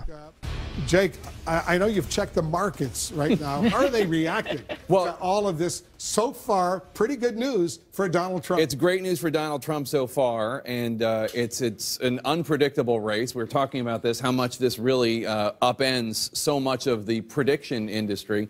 But the one thing that the markets don't like is uncertainty, and right now we've been told that U.S. stock futures are down nearly 500 points, that's 2.7%. Wall Street has consistently during this election season, whenever Trump took the lead or seemed to be doing well, investors have been worried about his unpredictability, his tough talk on global trade deals. The market jitters most obviously in the currency markets, with the Mexican peso plunging 7% against the U.S. dollar. Obviously, Mr. Trump has talked about negotiating tough trade deals with Mexico, talking about scrapping NAFTA, the free trade agreement. Gold, which tends to rise when investors are nervous, is up 3% and is up more than $1,300 an ounce. So right now, with all this news that seems to be excellent for Donald Trump, Wall Street and the markets are very, very jittery. En réalité, l'indice des futurs a commencé sa chute peu après 21 heures. C'est-à-dire au moment même où l'hypothèse d'un président Trump est explicitement évoquée sur les plateaux de Fox et de PBS, quand le candidat était au coude à coude avec son adversaire en Floride. Sauf qu'après 95% des bulletins dépouillés, il n'est plus vraiment question de coude à coude. Désormais, on se concentre sur 2 États du fameux mur bleu, le Michigan et le Wisconsin. Ces 2 États, marqués par la désindustrialisation, les républicains les avaient jugés prenables pendant leur campagne. Et leur candidat semble leur donner raison. 30 000 voix d'avance dans le Michigan, 50 000 voix d'avance dans le Wisconsin. Malgré ces signes inquiétants pour les démocrates, le site d'information 538 donne toujours l'avantage à Hillary Clinton. Sauf que les 78% d'il y a 2 heures sont devenus 60%. On commence alors en plateau à évoquer l'impact des petits candidats. But I want to go back to Florida for a moment because we had talked at the outset of the millennial vote and the affinity for third-party candidates. Well, now we have a little bit of data because you recall going into it, I said about 13% or so of millennials were saying that, you know, they would go for another candidate. Well, now in Florida, with 95% of the vote in, we know that those who chose Gary Johnson and Jill Stein combined for over 265,000 votes. Wow. And when you consider that Donald Trump and Hillary Clinton separated by just 134,177 votes, perhaps the third-party candidates are a factor. That's really interesting. Yeah, also happening in North Carolina, where the share of the vote for the younger voters of 18 to 29 is up to 19%. That's 3 points higher than in 2012. But here you have Gary Johnson getting 7% of that vote. Hillary Clinton only getting 58% of the vote, which is down from Barack Obama, got 67%. C'est une des particularités de cette élection. Il n'est pas nécessaire d'obtenir plus de 50% des voix pour remporter un État, juste d'avoir plus de voix que n'importe quel autre candidat. De toute façon, le rôle des autres candidats aura été insignifiant dans le prochain État appelé pour Trump, et non des moindres. We're quickly back from the break. We have a new projection. The state of Ohio, NBC News projects when the votes are counted, Ohio will go to Donald Trump. Donald Trump will win Ohio. Politiquement, ce n'est pas une surprise. D'ailleurs, Donald Trump y affiche une avance confortable. Mais symboliquement, No Republican has won the White House without winning the state of Ohio. Donald Trump, the GOP nominee, has just won the state of Ohio. Yeah, more importantly, Ohio has picked the president the last 13 elections in a row. So, I mean, everybody always talks about Republicans can't win without it. They have picked the president 13 elections in a row. This is a big deal. This is a huge deal. Preuve en est, lorsque Fox annonce à son tour la victoire de Trump en Ohio. Right? Oh, what? This is the 538 blog that has had Clinton ahead all night. Yeah. 55% chance Trump wins the presidency. On notera que ce chiffre n'est pas publié sur la chaîne ABC contrairement au précédent. Mais quid des autres sites internet? Before we hit a break, Gritium. Okay, this is the New York Times live presidential forecast. The New York Times. This is not the betting odds. This is what the New York Times, which is no friend of Donald Trump, says. Chances of Trump winning the presidency, 91%. Wow. I mean, it updates all the time and sees, huh? I say, where did they get that? Well, they're just projecting based on, whatever data we have, the states that have been called. And nobody hacked into your iPhone, right? C'est dire à quel point le résultat semble trop beau pour être vrai, même sur une chaîne réputée conservatrice. Car dans les faits, quelle est la situation à 22h41 ? Donald Trump dispose au mieux de 168 grands électeurs sur les 270 requis, ce qui veut dire qu'il lui en manque encore une bonne centaine. Au niveau des États, certes, il a triomphé en Ohio, mais il n'a encore remporté officiellement ni la Floride, ni la Caroline du Nord. Quant à cette fameuse brèche dans le mur bleu, ce n'est même pas la peine d'en parler. Autant dire qu'à ce stade, la cause est loin d'être entendue. Même si, après 3 minutes de publicité... In theaters December 16th. Fox News election alert for you now. We are waiting on several critical states. We have already called Ohio for Donald Trump, as we brought to you moments ago. We are about to make a major call. Fox News Decision Desk is now projecting that Donald Trump has won the state of North Carolina. And that is huge for Donald Trump. This is exactly what he needed to do. Win Ohio, win North Carolina. Florida's part of it, and then pick off a blue. That's what he's trying to do. That's what he's hoping to do. We're waiting on Florida. We're waiting on several states, including Pennsylvania, Michigan, Minnesota. Toujours est-il que ce changement de tendance semble logique, car Trump est toujours en tête dans 2 États clés. 73 000 voix d'avance dans le Michigan, 28 000 dans le Wisconsin, ce qui réduit d'autant les chances de Clinton de l'emporter. Pollsters predicted that Hillary Clinton was going to have not just a victory, but that she was going to win an electoral landslide. Not only is that not happening, it is entirely possible that Donald Trump is truly redrawing the map the way that he said he was going to. He was going to redraw the map from Wisconsin and Michigan to Ohio and Iowa. And we're winning over those white working class voters that feel the Democratic Party and Republican elites in Washington have ignored them for too long. Right now, he seems on his way to actually doing that. And in a word, it was Donald Trump versus almost all the experts. And as of right now, it looks like Donald Trump was right. Comment expliquer un tel scénario? La candidate démocrate serait-elle sujette à la malédiction du 3e mandat?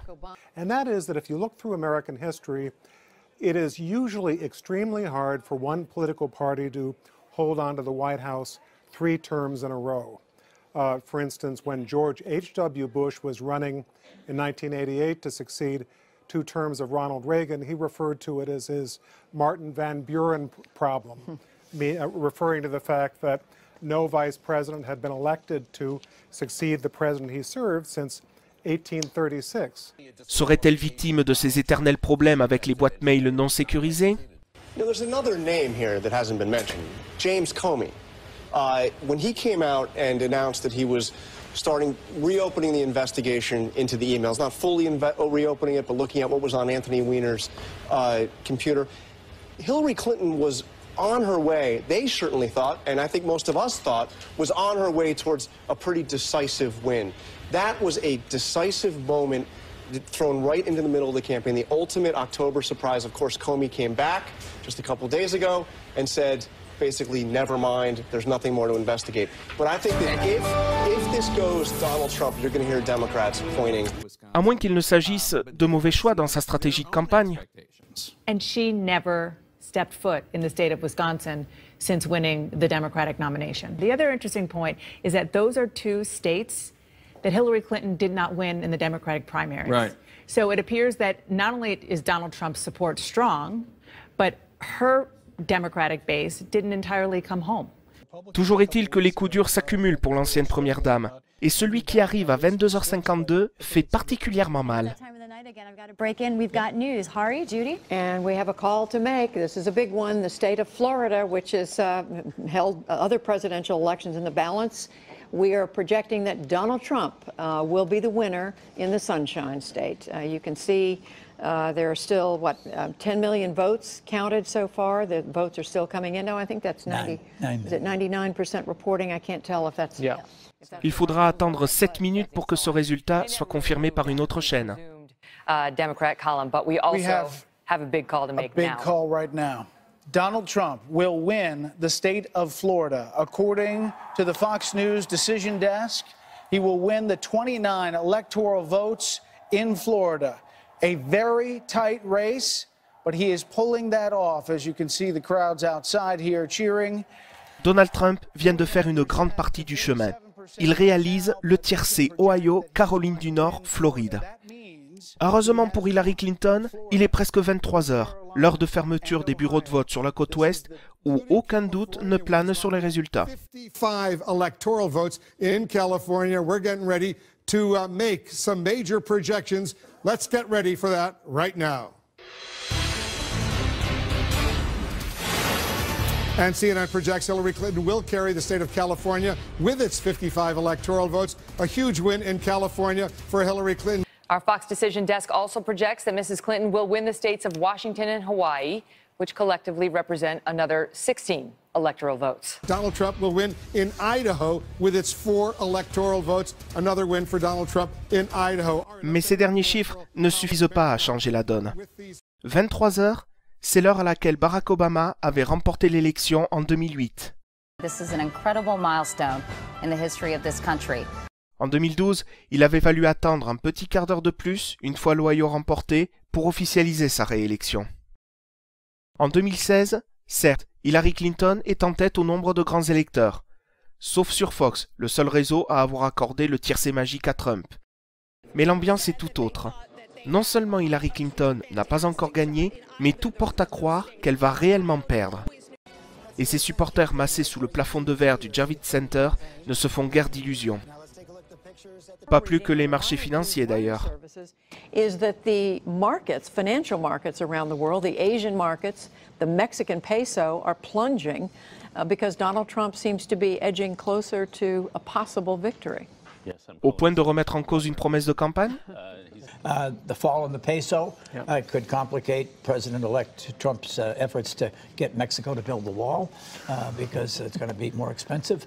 No, I mean, I just think it shows that the surprise that a Trump surge has meant for the financial community, for everybody involved. C'est alors que ressort sur les écrans un tweet de la candidate Clinton, posté il y a 2 heures, et à la symbolique plus qu'ambiguë. One other thing, look at this picture. This is something that I think is quite poignant at this hour. 2 hours ago at 8:55 p.m. Eastern, the Clinton team tweeted this out. It says, "This team has so much to be proud of. Whatever happens tonight, thank you for everything." And this picture of Hillary Clinton embracing this young girl, you know, if she pulls this out, this is a picture that says, "I did it for you." If she doesn't, it's a picture that says, "I'm so sorry I tried." And it's so poignant that they sent this out 2 hours ago, and it can be read two very different ways. D'autant que dans les minutes qui suivent, tous les réseaux s'alignent sur l'annonce que Fox avait faite 20 minutes plus tôt, la victoire de Trump en Caroline du Nord, et qu'un nouvel État tombe dans son escarcelle, l'Utah, où le candidat indépendant et local de l'étape, Evan McMullin, réalise un score plus qu'honorable. De quoi remettre sur le tapis l'impact des candidats indépendants. One thing that we're going to also need to look at as we all come and analyze the night, or after it passes, is the effect of the third-party candidates. Gary Johnson, the Libertarian, Jill Stein, the Green Party candidate, Evan McMullin, the independent candidate. What role did they play? What role, like what votes would have gone to Trump or Clinton, but instead went to them? That was always one of the wild cards that pollsters were talking about, that there were so many undecided voters and third-party voters that made this race unpredictable. Turns out that might have had a bigger effect than we thought, in addition to the Trump effect. Cela étant, avec ou sans eux, la candidate démocrate sous-performe, et pas seulement dans l'Utah. And the real underperforming that she's done with non-white voters. I mean, again, I just looked at where she is compared to where Obama was in exit polls, and nationally, she's behind African Americans from his performance by 5 points, Latinos by 6 points, Asians by 8 points. So if this was going to be the great showdown between the emerging electorate and the old model white electorate, he's performing as well and better than Mitt Romney, and she's underperforming President Obama. Well, I would push back on that he's performing better than Mitt Romney, because I don't necessarily see that. I think what is in fact here, the issue here is, look, you actually do have the idea that you see a white surge, I think, is false, because you actually have 2 points less of white vote here. But you also have, again, you have 6 or 7% of this electorate voting other. And if you look at she's got 37% of the white vote. He's got 58% of the white vote. Romney got 59%. You're talking about nationally? Not nationally, 59% of the white vote nationally. He is not necessarily off of where Romney was with the white vote nationally, but that protest vote right now, particularly among younger voters, is absolutely killing her. Vous avez dit vote de protestation? When you're in a small town and Katy Perry and Lady Gaga and Funny or Die and Miley Cyrus mocks you for your unhappiness and for your beliefs, you now see millions of people saying, I've had enough of that culture. I don't need you anymore. This was the FU to popular culture. Suivez bien jusqu'au bout, parce qu'à 23h29, un coup de tonnerre va s'abattre sur cette soirée. She was entitled. Very rare will I give a mea culpa, but I got to give it to Michael Moore. You had him on. Absolutely. He was the most correct person on this, because he was on the left and he saw what was happening. He saw a wide swath of people that were unhappy and were ignored by the left and the right. I have to buy him his favorite pie, because he nailed this. Lastly, the one thing about Trump, ideology is dead. He killed it. Hold on. Stand by. There's a big old call to make right now, and that is Fox News is projecting that Donald Trump has won the state of Wisconsin. Donald Trump has won the state of Wisconsin, and there goes her blue wall. That's 10 electoral votes. That brings Trump up to 232, and he has officially pierced the blue wall that she needed to hold on to, which is momentous. C'est fait, en tout cas pour Fox News. Donald Trump a réussi cette brèche dans le mur bleu. Au même moment, tous les autres réseaux s'alignent sur la victoire de Trump en Floride, tandis que 2 autres États tombent dans son escarcelle, l'Iowa et surtout la Géorgie. Pas une surprise, mais tout de même 22 grands électeurs en plus. Conséquence, Donald Trump reprend l'avantage au nombre de grands électeurs. Et les calculs d'apothicaire d'une éventuelle victoire pour Clinton continuent. So here's where we are. If she wins Michigan, New Hampshire, Nevada, Pennsylvania, she still needs to win the state of Wisconsin to get over 270. Sauf qu'à en croire Fox, c'est râpé pour le Wisconsin.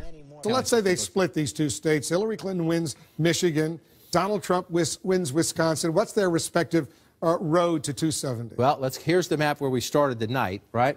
And so let's see, you just said you want her winning Michigan. Let me make that blue again. And you think Donald Trump wins Wisconsin. For the sake of argument, what happens there? It takes her down from where she started the night, number 1. Give her North Carolina, too. Yeah, North Carolina. Donald Trump. That one has to go to Trump. Yeah. Give him North Carolina, He gets North Carolina. He gets Florida. Then we're a tie with these states that we're still looking at. The expectation is that Donald Trump will win here and that she will win here. We're not there yet, but doesn't that look sweet? 260, yeah, exactly. 269 to 264. Give her New Hampshire. How are we doing in New Hampshire? Yeah, give her New Hampshire. now we're missing 2 votes. Yeah. We're missing the congressional district in Nebraska. 1 vote there. And the congressional district in Maine, the 2nd congressional district in Maine. The one up here, we were thinking, leans Donald Trump. We'll count the votes as they come in. The one in Nebraska, I haven't seen the latest projections on that one. But this is not the race that I think most people thought we were going to have tonight. It's not the race we have at the moment, but it is a perfectly reasonable calculation that as we brew a little bit more coffee past the midnight hour and the 1 o'clock hour, the 2 o'clock hour, this is a remarkably competitive race. Et les dernières prévisions du site 538 font mal pour les démocrates. In fact, you were more cautious on Hillary Clinton victory than many others, but you still had it above 70%. You've had this dramatic change as the results have come in overnight. Well, we were a lot more cautious because of the scenario that's unfolding now, which is that if she underperforms in the Midwest, she could lose the Electoral College despite winning the popular vote. She will probably win the popular vote once California and the West Coast is counted, but there are a lot of swing states in the Midwest if you lose Wisconsin, which has not been called yet, but probably will be if we're being honest. She can maybe hold Michigan, Pennsylvania, and get to a 269-269 tie. But when you lose Ohio and Iowa by 3 to 5 points, when Michigan is in jeopardy, her voters are concentrated just on the coasts, and she'll have plenty of votes. She'll get a lot of votes, maybe more votes than Donald Trump, but that leads to not her winning the White House. À tel point que peu avant minuit, plusieurs milliers d'électeurs semblent envisager le même plan B. No, I'm just receiving Pennsylvania on either one of them. Word, guys, that Canada's immigration site has crashed because there's been so many inquiries about moving to Canada. It reminds me of Brexit, when the Brexit vote happened. Are all you the serious? experts. Yes, I am serious. This is not I've never lied to you, Bob Schieffer. No, I mean, I'm just, you know, I like to check my sources. I'm following my friends and texting. They're over-panicking, I would say. The Canadian website may have crashed, but there are at least 49 million people in this country who are very happy with this outcome. That's exactly right, yeah. Pour sûr qu'ils sont contents. Aux premières heures du 8 novembre, tout semblait perdu d'avance. Et aux premières minutes du 9 novembre, Well, the mood is the exact opposite of what Breonna Keeler just passed on a few moments ago.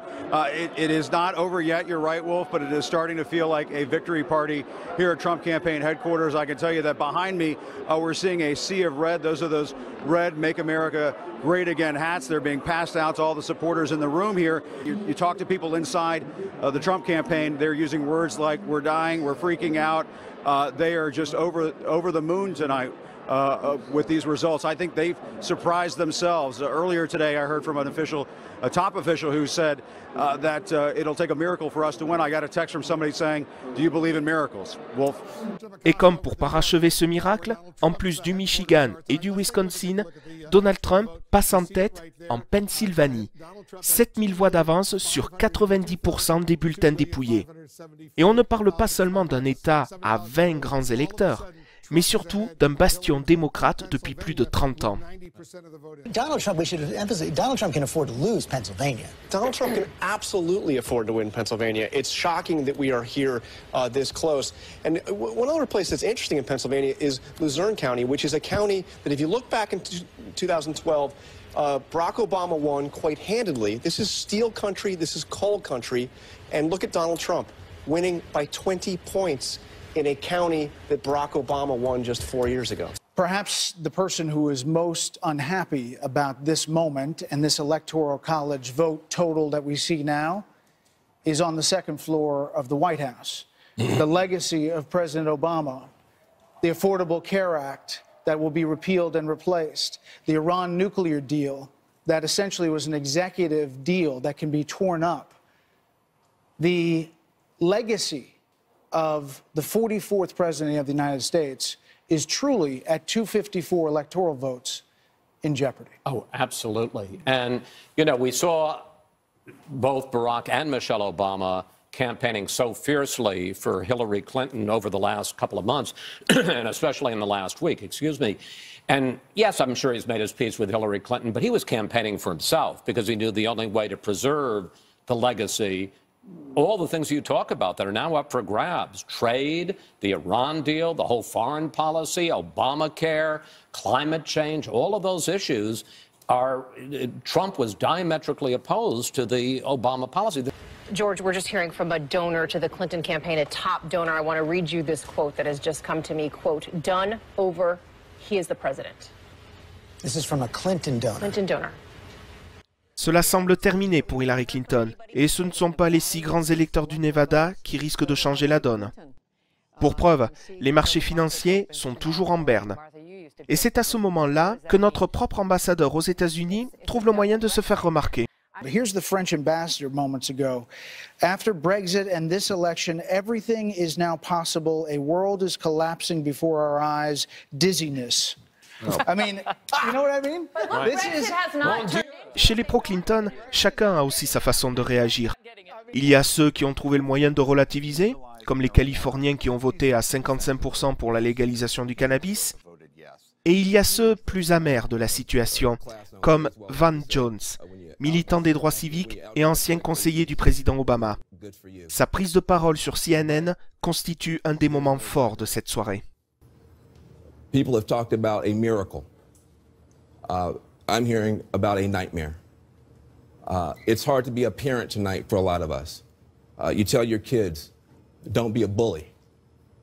You tell your kids, don't be a bigot. You tell your kids, do your homework and be prepared. And then you have this outcome, and you have people putting children to bed tonight, and they're afraid of breakfast. They're afraid of, how do I explain this to my children? I have Muslim friends who are texting me tonight saying, should I leave the country? I have families of immigrants that are terrified tonight. This was many things. This was a rebellion against the elites. True, it was a complete reinvention of politics and polls, it's true. But it was also something else. We've talked about race. I mean, we've talked about everything but race tonight. We've talked about income. We've talked about class. We've talked about region. We haven't talked about race. This was a white lash. This was a white lash against a changing country. It was a white lash against a black president in part. And that's the part where the pain comes. And Donald Trump has a responsibility tonight to come out and reassure people that he is going to be the president of all the people who he insulted and offended and brushed aside. Yeah, when you say, you want to take your country back, you got a lot of people who feel that we're not represented well either.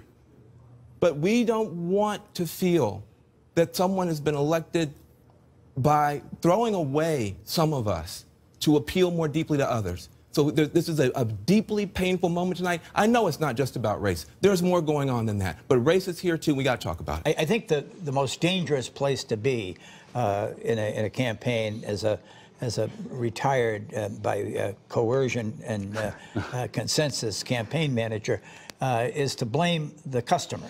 That it's the voter's fault. When the voter votes for our side, the voter is enlightened and thoughtful and sensitive and generous and patriotic. But when the voter votes on the other side, mean-spirited, narrow-minded, bigoted, and intolerant. And I think that is convenient as a hiding place. And I'm not in any way minimizing the element of race in American politics. It has been the constant. It's the original sin of the country. It is still with us. But what Donald Trump has achieved here is rather remarkable. I mean, he was at 42. He could not go above 42. He was a 42, maybe 43% candidate. And he did score a rather remarkable popular victory. Right now, I mean, or he's on the cusp of it, and it is, I think it demands our attention and demands our response in a serious way and not dismissively. That's all. Cela dit, les électeurs ne sont pas les seuls à en prendre pour leur grade. Les sondages, unanimes à envisager une présidence Clinton, sont forcément en première ligne. First, all exit polling should be banned. The fact is the numbers were wrong all the way across the table on state after state after state. The 5 p.m., the second wave got it wrong. Second, there is still a hidden Trump vote. People who refuse to tell pollsters who they voted for will not acknowledge it. And I think they're going to come out of the woodwork tonight. Just in some ways, an entire industry blindsided. Yeah, I think a country blindsided, an industry and a country blindsided. But as I say, let's just look at the expanse of it. This is from almost every single media association who did their own polling.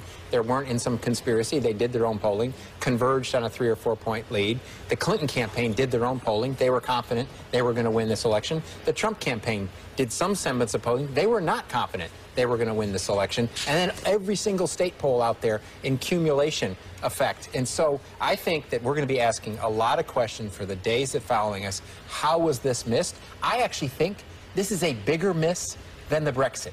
A much bigger miss because there was there were way more polls done in this race going up to this and a way more sense of what was going on in the country, and the arguments were clear. So I think this is the biggest miss the world has seen. And you know who didn't believe those polls? Donald Trump's voters. They went out there, they listened to him say this is not over. They didn't listen to us. They didn't listen to anybody else about the polls. They went out and voted. I do think it is important to point out at this hour, it is 1:10. Yes. And the reason that we have not made a call is because this race is so close in so many of these states. And can still go either way. It can still go either way. C'était important de le rappeler. Sauf qu'au même moment, CNN s'aligne sur les autres réseaux en attribuant l'Utah à Trump. Mais pas seulement. Clinton est désormais 3e provisoire derrière le candidat indépendant Evan McMullin. Au vu de la tournure que prend cette soirée, il y a un sujet de conversation qui ne trompe pas. All right, something that we think we now need to start talking about is the possibility of recounts in a few of these states, Nathan. So let me go through what the automatic triggers are. Not every state has an automatic trigger, by the way, but a few important ones do. So we've got a graphic built up because this can get a little bit complicated. We asked about, Hari was talking about Michigan earlier. Right there, an automatic recount is triggered in the state of Michigan if the difference in the final results is 2,000 votes or fewer. In Florida, automatic trigger is at half of a percentage point or less. The same in Pennsylvania. Dans le camp Trump, en tout cas, on se prépare au dénouement. Well, a little bit of news that I'm told that Donald Trump and his campaign did prepare 2 speeches, as we were told earlier by our Clinton team that Hillary Clinton did, a victory speech and a concession speech, and he is preparing and hoping to give that victory speech. So what will be in it? I'm told that he will be gracious, that he will to speak to what Van was talking about before, and also Michael and others about the tone of these speeches being so important. We'll talk about coming together. We'll reach out to those who didn't vote for him. Dans le camp Clinton aussi. I think what's likely going on is, first of all, them trying to determine whether any of these states are within the automatic recount margin of error that would trigger an automatic recount. If not, and if it's a done deal, then they have to make a concession speech. Une sinistrose qui a aussi envahi le cœur de la ville de New York. D'habitude si active, même à 1h30 du matin. Well, you guys have been talking about being shocked and confused and surprised about the evening. Same sentiment out here in Times Square where we have thousands of people gathered around, but something I've never heard before is quiet. It has been quiet in Times Square this evening as the results have popped up on the screen behind me. It's been overwhelmingly a pro-Hillary crowd, but they have been shocked at the results, and I've never heard Times Square go quiet before. We've set up this Facebook booth here, and people can come in, and then this Instagram Oval Office, have their picture taken. Well, what you see right now is an empty booth and an empty Instagram Oval Office because nobody is in the mood to be having a good time and having fun out here because these Hillary supporters, again, pro-Hillary crowd, they have been in absolute shock, and the place has gone quiet. Et ils n'ont pas fini d'être déçus. We can say at this point that in the 5 swing states that remain, Arizona, Michigan, New Hampshire, Pennsylvania, Wisconsin, Donald Trump does have a small numeric lead in all 5 of those. He is knocking on the door of 1600 Pennsylvania Avenue, and it could be Pennsylvania that puts him over the top. Justement, puisqu'on en parle. Keep looking on social media and we'll update you as needed. Back to you guys in the studio, Judy and Hari. All right, William and Daniel, thank you very much. We may have an important state call to make in just a moment. We're waiting. Now we're ready to make it, and that is that we can call Pennsylvania. Donald Trump, the victor, is the projected winner with a total of 264. That puts him at 264 electoral votes. That is just 6 votes, electoral votes away from becoming president of the United States. Plus de 2 heures après Fox, à 1h38 du matin, PBS annonce à son tour la brèche dans le mur bleu. Sauf que l'État donné par Fox était le Wisconsin et non la Pennsylvanie. Donald Trump l'aurait donc emporté dans 2 bastions démocrates. De quoi en réjouir certains. We're also hearing from Trump's campaign manager. That's right, Kellyanne Conway taking somewhat of a victory lap right now. She tweeted this out, things that were true. Undercover Trump vote, Mike Pence for VP. Hillary's floor and ceiling are the same. And finally, rally crowds matter, and we expanded the map. In many ways, she's very true. Congratulations also coming in to Donald Trump from overseas, Terry Moran.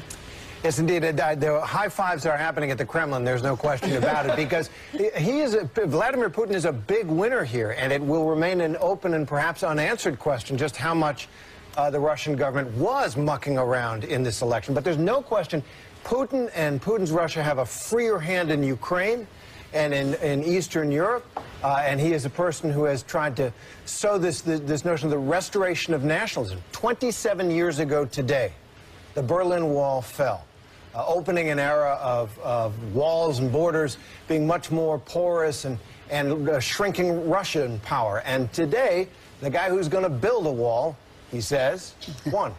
Mais revenons aux affaires du pays. Aux alentours de 2h moins 10, NBC annonce 2 nouvelles victoires républicaines au Sénat, sécurisant au moins la moitié des sièges pour le Parti républicain. Tandis que dans le camp Clinton, les choses bougent. Okay, there's a little bit of news here. The pool covering Hillary Clinton is reporting that the Clinton campaign chair has just left Hillary Clinton's hotel to go to the Javits Center, but that she is not coming. So that's the interim step, I guess. Le fait qu'Hillary Clinton envoie son chef de campagne au Javits Center à pareil moment suscite des interrogations quant à une possible concession. Brett, actually, when we flew after the third debate, we flew on the plane with Hillary Clinton leaving Las Vegas, and it was the first question that I did ask Hillary Clinton after Chris had asked the question of Donald Trump on stage, and that had been the headline from the third debate. So I asked Clinton when she came back to talk to the press at the back of the plane, I said, will you accept the results? And people laughed it off at the time. She laughed it off at the time. She did not actually answer the question, and then she lambasted Donald Trump for what he had said at the podium, but she did not answer the question, and I did ask it of her. À 2h du matin, le Maine est appelé. Hillary Clinton remporte les 2 grands électeurs de l'État, plus 1 pour la première circonscription électorale, tandis que Donald Trump arrive en tête dans l'autre circonscription. C'est la première fois dans l'histoire de cet État que les grands électeurs sont partagés. Mais pas le temps de s'y attarder, car John Podesta, chef de campagne de Hillary Clinton, vient d'arriver au Javits Center. To address the crowd. Let's listen. Thank you. Well, folks, I know you've been here a long time, and it's been a long night, and it's been a long campaign. But I could say we can wait a little longer, can't we? They're still counting votes, and every vote should count. Several states are too close to call, so we're not going to have anything more to say tonight. So listen to me. Everybody should head home. You should get some sleep. We'll have more to say tomorrow. I want you to know, I want every person in this hall to know, and I want every person across the country who supported Hillary to know that your voices and your enthusiasm means so much to her and to Tim and to all of us. We are so proud of you.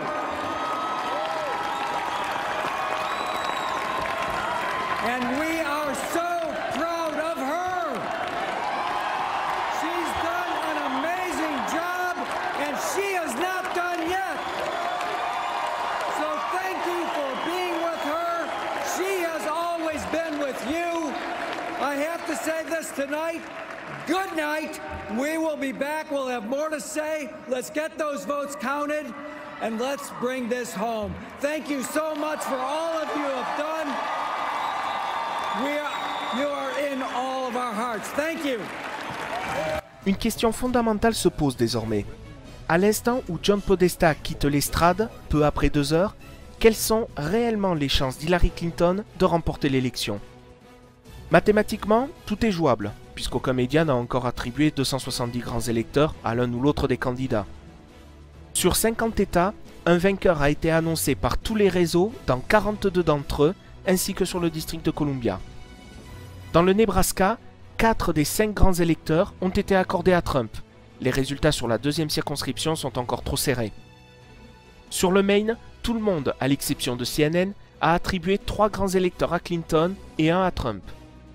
CNN est le seul à accorder l'Alaska à Trump, un résultat somme toute logique. Mais surtout, Fox est le seul à accorder le Wisconsin à Trump, et PBS, via l'agence Associated Press, le seul à accorder la Pennsylvanie. En admettant que personne ne se soit trompé, Donald Trump obtiendrait 278 grands électeurs. Les jeux sont faits, c'est lui le prochain président. Mais depuis l'élection de 2000 entre George W. Bush et Al Gore, mieux vaut être prudent sur les estimations. Admettons que Fox et PBS se soient tous deux trompés, et que Clinton l'emporte dans le Wisconsin et la Pennsylvanie, cela donne 248 partout. Si elle remporte le Michigan, il lui faudra aussi l'emporter soit en Arizona, soit plus vraisemblablement au Minnesota. En revanche, si le Michigan va à Trump, il lui faudra l'Arizona et le Minnesota et récupérer soit le New Hampshire, soit la 2e circonscription du Nebraska pour être élu. Revenons au départ. Admettons que Trump ait bien remporté le Wisconsin, mais pas la Pennsylvanie qui reviendrait à Clinton. Elle doit obligatoirement remporter le Michigan et s'imposer en Arizona et au Minnesota. Mais si Trump remporte l'Arizona, elle doit alors également remporter le New Hampshire et le dernier grand électeur du Nebraska pour une égalité à 269 partout. Dans ce cas de figure, ce serait alors la Chambre des représentants qui élirait le président à raison d'1 voix par État, un système qui serait plutôt favorable à Trump. Enfin, dernier scénario possible. Admettons que ce soit Clinton qui ait remporté le Wisconsin, mais Trump qui ait remporté la Pennsylvanie. Clinton n'a qu'une seule alternative, remporter obligatoirement le Michigan, l'Arizona, le Minnesota, le New Hampshire et le dernier grand électeur du Nebraska.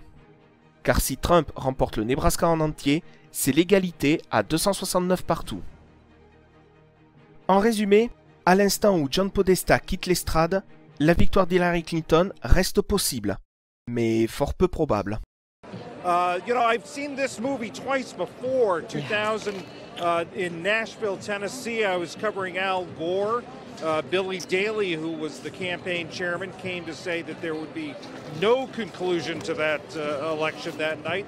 And of course, there wasn't for more than a month more. And then 2004, you'll remember, when the exit polls suggested that John Kerry was going to win.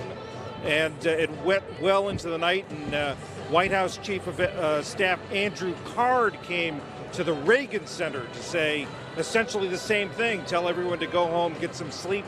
Côté républicain, cette absence de Clinton suscite de vives réactions, à commencer par celle de Cory Lewandowski, l'ancien chef de campagne de Trump.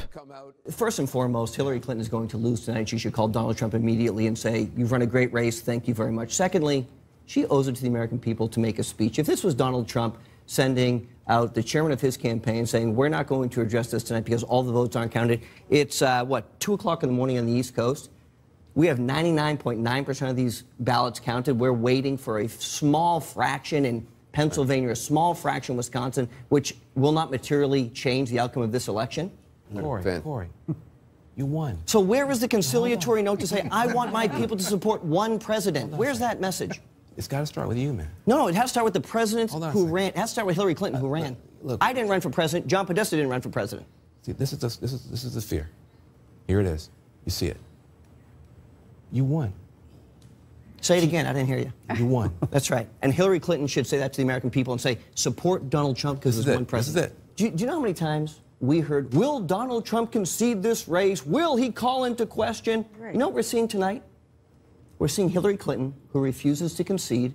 She has lost this election. Whether it has been called or not, the race is over. And we heard for weeks that Donald Trump will call into question the legitimacy of this election. He will not concede. What will his people do? Will there be an outrage? Where is the outrage tonight that Hillary Clinton refuses to call and concede the election? The race is over. Il est vrai que ce genre de réaction était plutôt attendu du côté de Donald Trump. Petit flashback. That I will totally accept the results of this great and historic presidential election if I win.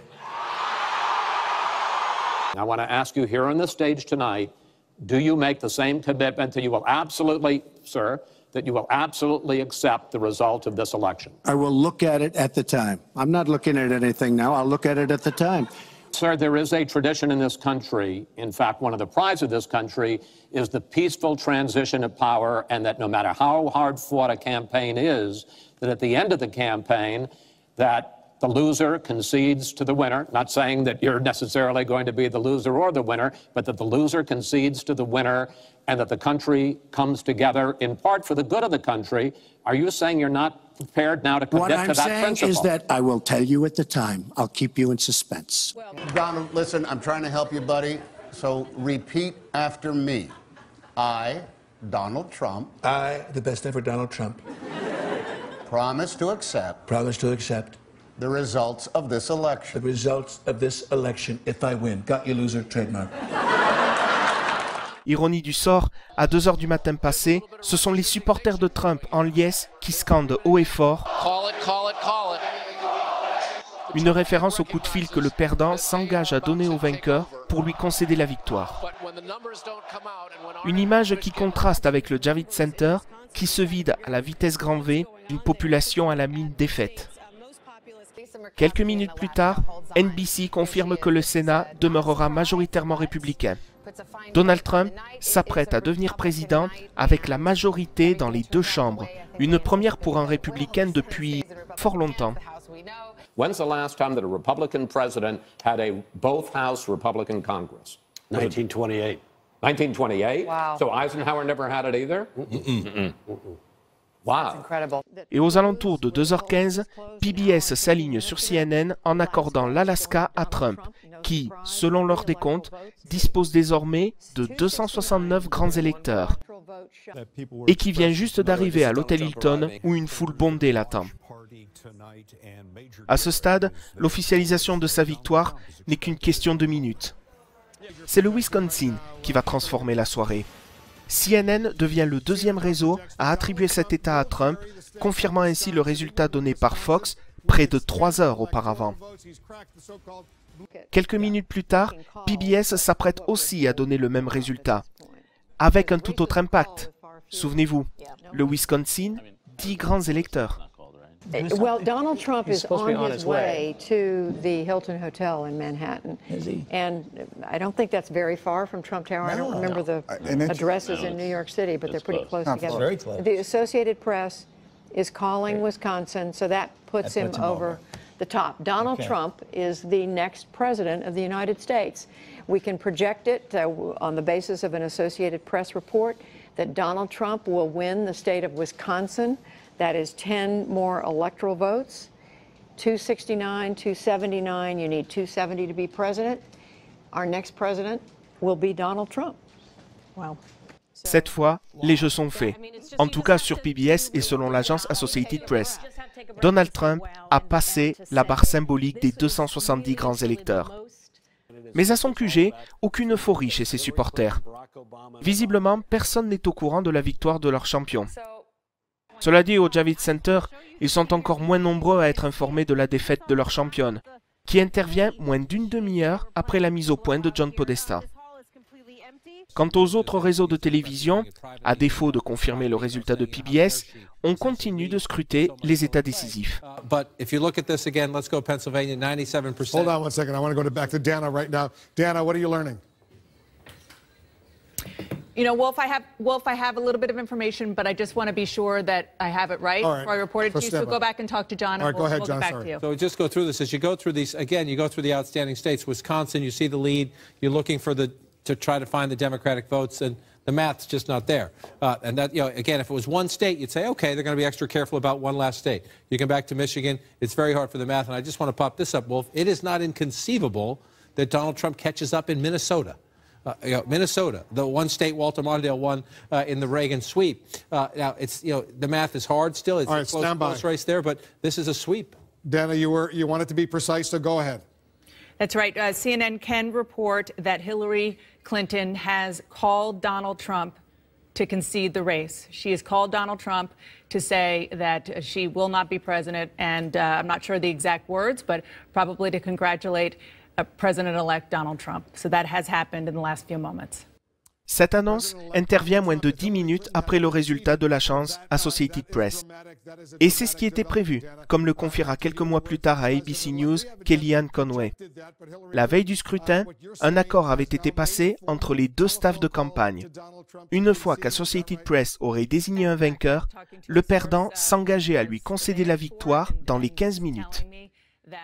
Et cette fois, une immense joie envahit le QG de campagne de Trump.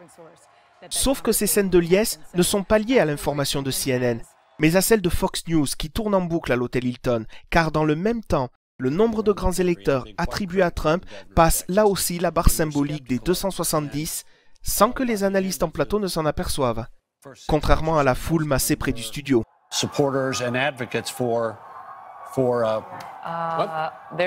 we've updated our electoral scorecard.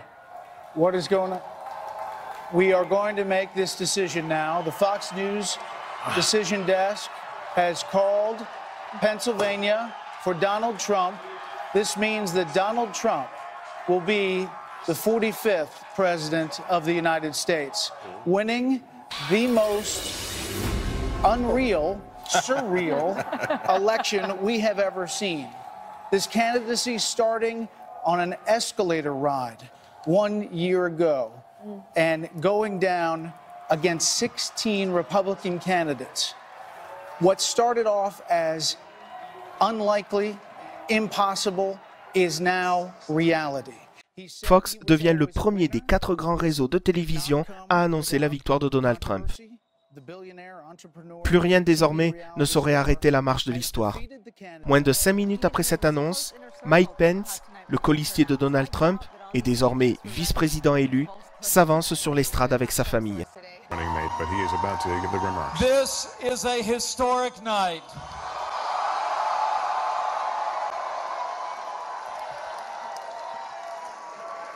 The American people have spoken, and the American people have elected their new champion.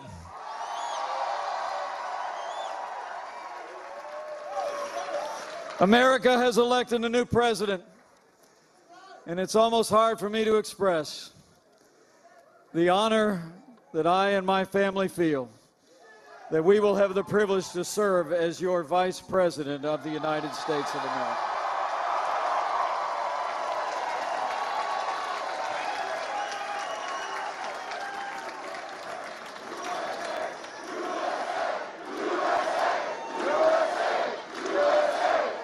I come to this moment deeply humbled, grateful to God for his amazing grace.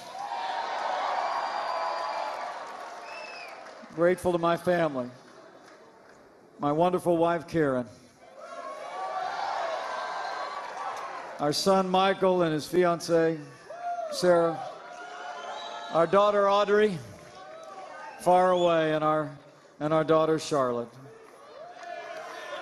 I could not be here without them.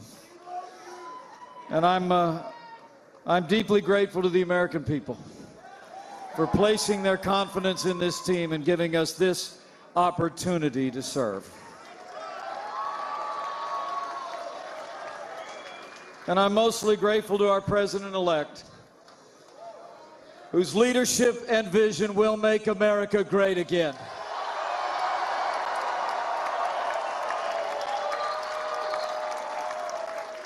So let me say, it is my high honor and distinct privilege to introduce to you the President-elect of the United States of America, Donald Trump. Right now, a historic moment. We can now project the winner of the presidential race. CNN projects Donald Trump wins the presidency. The business tycoon and TV personality capping his improbable political journey with an astounding upset victory. Donald J. Trump will become the 45th president of the United States, defeating Hillary Clinton in a campaign unlike anything we've seen in our lifetime. Donald Trump wins the presidency of the United States. He is now going to be called President-elect Donald Trump. He's walking up right now. You see him right there. He's going to be speaking momentarily. He's got his wife there. History has been made. Jake, this is a moment a lot of people are going to remember. Well, the first time in the history of this country that somebody who has never held any job in government or the military being elected to the presidency. He is going to be moving from Fifth Avenue to Pennsylvania Avenue. I think it's a moment that a lot of people in his inner circle did not even think would ever happen, but it was a decisive win. There are still outstanding states that we haven't even called yet, but because his win was so overwhelming, we're calling it right now. He's there with his wife Melania, his son Barron. He's going up to the microphones. He's going to be having a victory speech. I assume he'll mention the phone call he received just a little while ago from Hillary Clinton, in which she conceded. She congratulated him on becoming president-elect of the United States. Dana, this is a moment few anticipated. Except if your name is Donald J. Trump, who said Brexit plus plus, and we'll analyze the results, but that looks like that's exactly what this is right now. So many things to look at and think about in what the new Trump-led world here in Washington is going to be like. A Donald Trump governing, a Donald Trump taking over the institutions that he called rigged so many times. And here he comes to the microphone. Donald Trump is going to speak.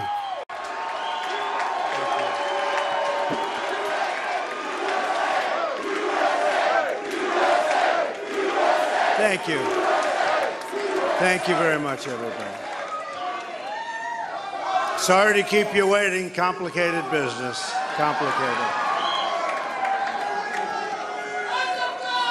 Thank you very much.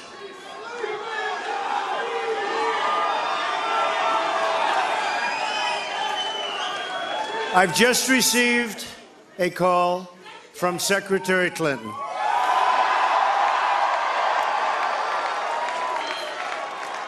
She congratulated us, it's about us, on our victory.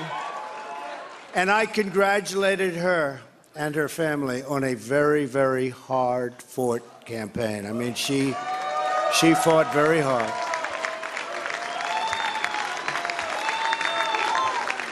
Hillary has worked very long and very hard over a long period of time, and we owe her a major debt of gratitude for her service to our country.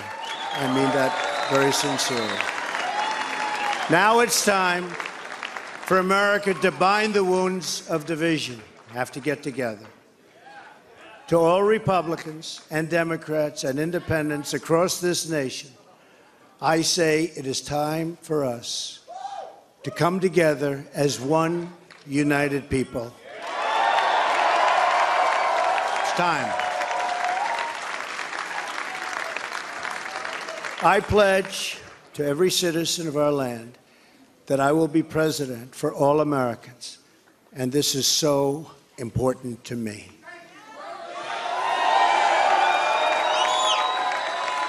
For those who have chosen not to support me in the past, of which there were a few people, I'm reaching out to you for your guidance and your help so that we can work together and unify our great country. As I've said from the beginning, ours was not a campaign, but rather an incredible and great movement made up of millions of hardworking men and women who love their country and want a better, brighter future for themselves and for their family. It's a movement comprised of Americans from all races, religions, backgrounds, and beliefs who want and expect our government to serve the people and serve the people it will.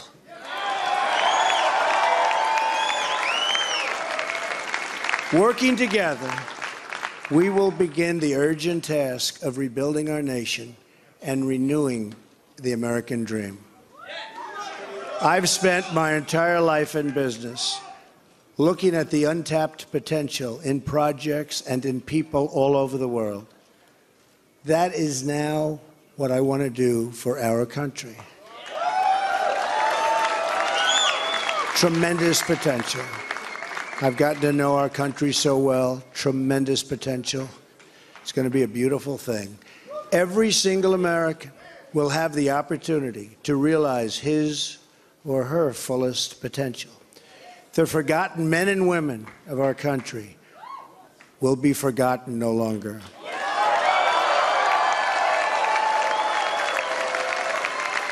We are going to fix our inner cities and rebuild our highways, bridges, tunnels, airports, schools, hospitals.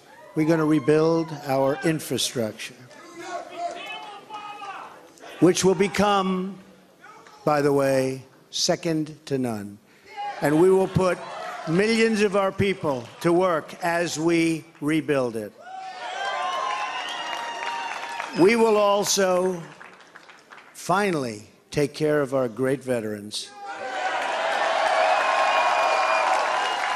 We've been so loyal, and I've gotten to know so many over this 18-month journey.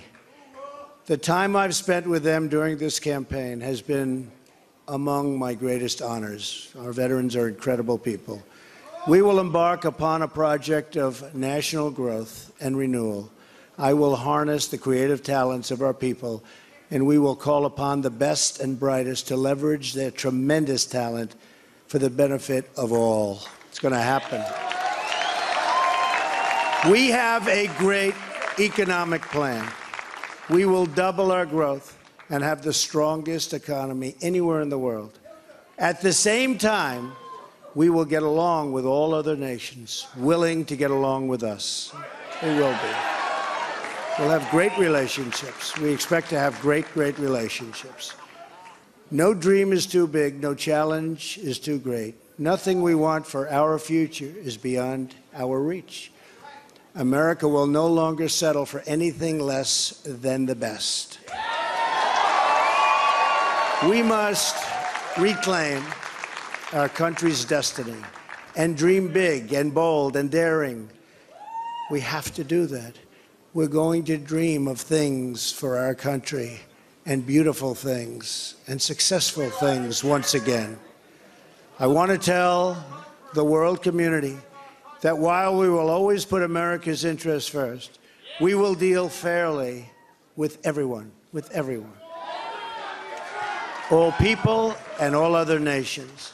We will seek common ground, not hostility, partnership, not conflict.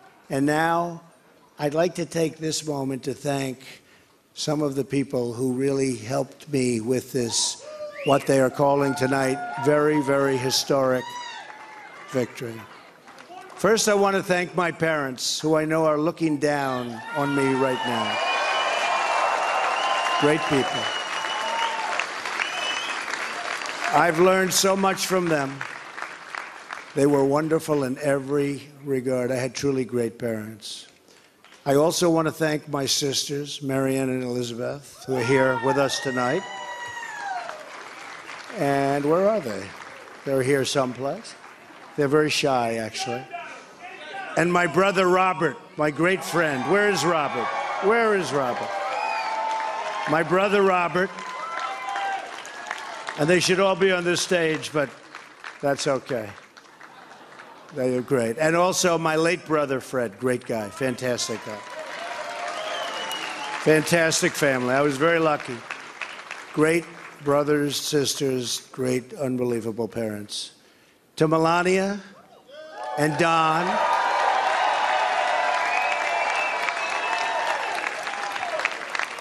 and Ivanka, and Eric,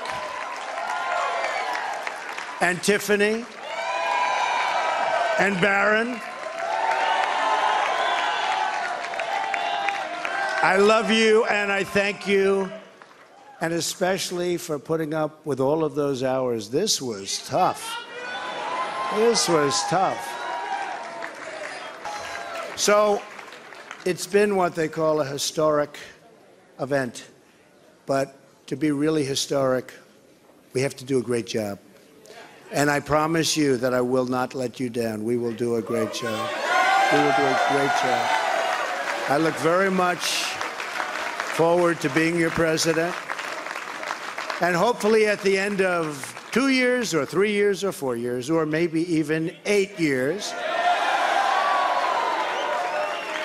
you will say, so many of you worked so hard for us, but you will say that that was something that you were very proud to do, and I can thank you very much.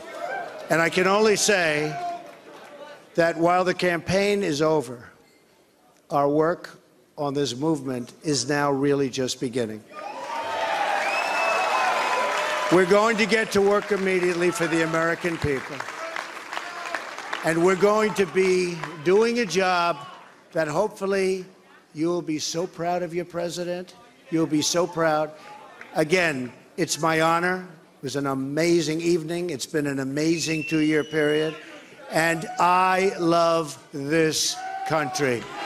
Thank you very much. Lorsque son discours s'achève, à 3 heures du matin passé, tous les réseaux ont annoncé la victoire de Donald Trump. Le reste de la soirée est plus anecdotique. Aux alentours de 6h30, Hillary Clinton dépasse Donald Trump au nombre de voix obtenues sur tout le pays. Lorsque le dernier bulletin aura été dépouillé, Clinton aura perdu l'élection, mais avec près de 3 millions de voix d'avance sur Trump. Ce genre de situation, où un candidat remporte le vote électoral, mais pas le vote populaire, s'est déjà produit 4 fois dans l'histoire, notamment lors de la fameuse élection en 2000, mais jamais avec un écart aussi prononcé. La raison ? La Californie, où Hillary Clinton a obtenu une avance de plus de 4 200 000 voix. Sur tout le reste du pays, Donald Trump a obtenu 1 300 000 voix de plus que Clinton. Peu avant midi, la candidate démocrate se présente devant ses supporters et les caméras de télévision. Accompagnée de sa famille, elle délivre ce qui est probablement le dernier et le plus douloureux discours de sa carrière politique. Last night, I congratulated Donald Trump and offered to work with him on behalf of our country. I hope that he will be a successful president for all Americans. On apprendra plus tard que si ce discours intervient plusieurs heures après l'annonce officielle de la victoire de Trump, c'est parce qu'il n'avait pas été rédigé avant le jour de l'élection. Sûre de son triomphe, Hillary Clinton n'avait ébauché qu'un discours de victoire. This is not the outcome we wanted or we worked so hard for, and I'm sorry that we did not win this election for the values we share and the vision we hold for our country. À cet instant, il reste encore 3 États où un vainqueur n'a pas été désigné. Vers 14 h, Hillary Clinton remporte le Minnesota avec 40 000 voix d'avance et Trump le dernier grand électeur du Nebraska. Il faudra attendre 19 h pour que la victoire d'Hillary Clinton dans le New Hampshire soit officialisée avec moins de 3 000 voix d'avance. Le résultat de cet État d'1 million d'habitants tombe plus de 24 heures après la fermeture des bureaux de vote. Mais la palme revient au Michigan, qui mettra plus de 2 semaines à officialiser la victoire de Trump avec une avance de 10 000 voix seulement. Le décompte final donne 306 grands électeurs pour Donald Trump, 232 pour Hillary Clinton. Une victoire que les sondages n'avaient pas vue. Mais dans quelle mesure se sont-ils trompés ? En comparant les cartes des principaux instituts de sondage avec les États donnés sûrs ou en ballottage favorable pour tel candidat avec la carte définitive des résultats, l'explication se trouve sur 3 États dans lesquels Trump s'est imposé d'une courte tête. Le Michigan, le Wisconsin et la Pennsylvanie. Alors que ces États étaient plutôt donnés à Clinton, Trump y a obtenu une avance cumulée n'atteignant même pas 80 000 voix. Un chiffre qui contraste avec la performance de Barack Obama en 2012 au moment de sa réélection, où son avance par rapport au candidat républicain de l'époque, Mitt Romney, dépassait 900 000 voix. En 4 ans, le Parti démocrate a perdu près d'1 million d'électeurs dans le nord-est du pays. La victoire de Donald Trump entraîne de nombreuses manifestations d'électeurs mécontents, qui débutent dès le lendemain de l'élection et se poursuivront plusieurs semaines. Plusieurs recomptages seront initiés, notamment dans le Wisconsin et en Pennsylvanie, qui ne changeront pas fondamentalement le résultat de l'élection. Lorsque les grands électeurs de tous les États votent pour le président le 19 décembre 2016, plusieurs d'entre eux, issus d'États remportés par Trump, seront invités à ne pas voter pour lui. Ce que la loi permet, bien que la majeure partie des États prévoit une amende dans ce cas de figure. Mais au final, ils ne seront que 2 à désobéir, en attribuant leur vote à quelqu'un d'autre que Trump, tandis que parmi les 232 grands électeurs censés voter pour Clinton, ils seront 5 à faire défection. Le 6 janvier 2017, le vice-président en exercice Joe Biden prononce les résultats officiels de chacun des États en présence du Congrès.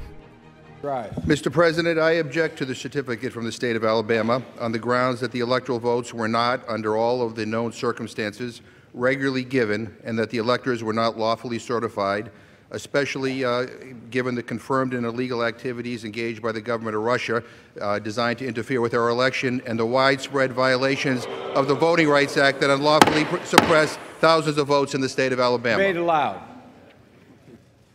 Section 15 and 17 of Title III of the United States Code require that any objection be presented in writing, signed by both members of the House of Representatives and both member of the House of Representatives and a senator. Is the objection in writing and signed not only by the member of the House of Representatives, but also by a senator? President, the objection is in writing, signed by a member of the House of Representatives, but not yet by a member of the United States Senate. In that case, the objection cannot be entertained. En fait, aucun sénateur démocrate n'apposera sa signature sur un tel texte, ce qui n'empêchera pas la séance d'être interrompue une bonne dizaine de fois. I wish to ask, is there one United States Senator who will join me in this letter of objection? There is no debate. There is no debate. That's one. It is over. Rien n'y fera, et à l'issue de cette session, les résultats officiels sont entérinés. Le 20 janvier 2017, Donald Trump prête serment et devient président des États-Unis. Son mandat court jusqu'au 20 janvier 2021, sauf empêchement ou procédure de destitution.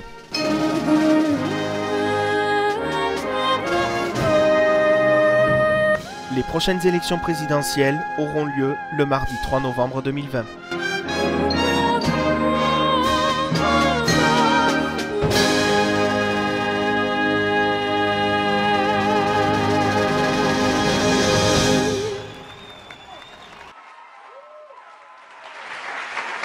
It's hard to believe I've been president almost 100 days, and I've already done so much. It's hard to keep track of it all. Read to me again from the list of my accomplishments. Of course, sir. Nominated Neil Gorsuch. God, I love that list. What a beautiful, long list. Look around, Mike. We've had such great memories in this room.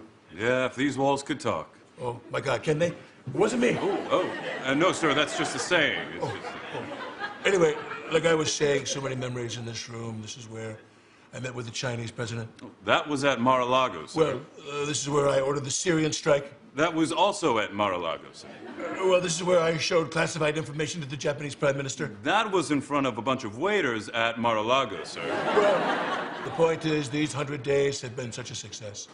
And I'm so sad my presidency is finally coming to an end. No, sir, you still have over 1,300 days left. I don't know, have you seen my tweets about North Korea? This could all be over by Monday.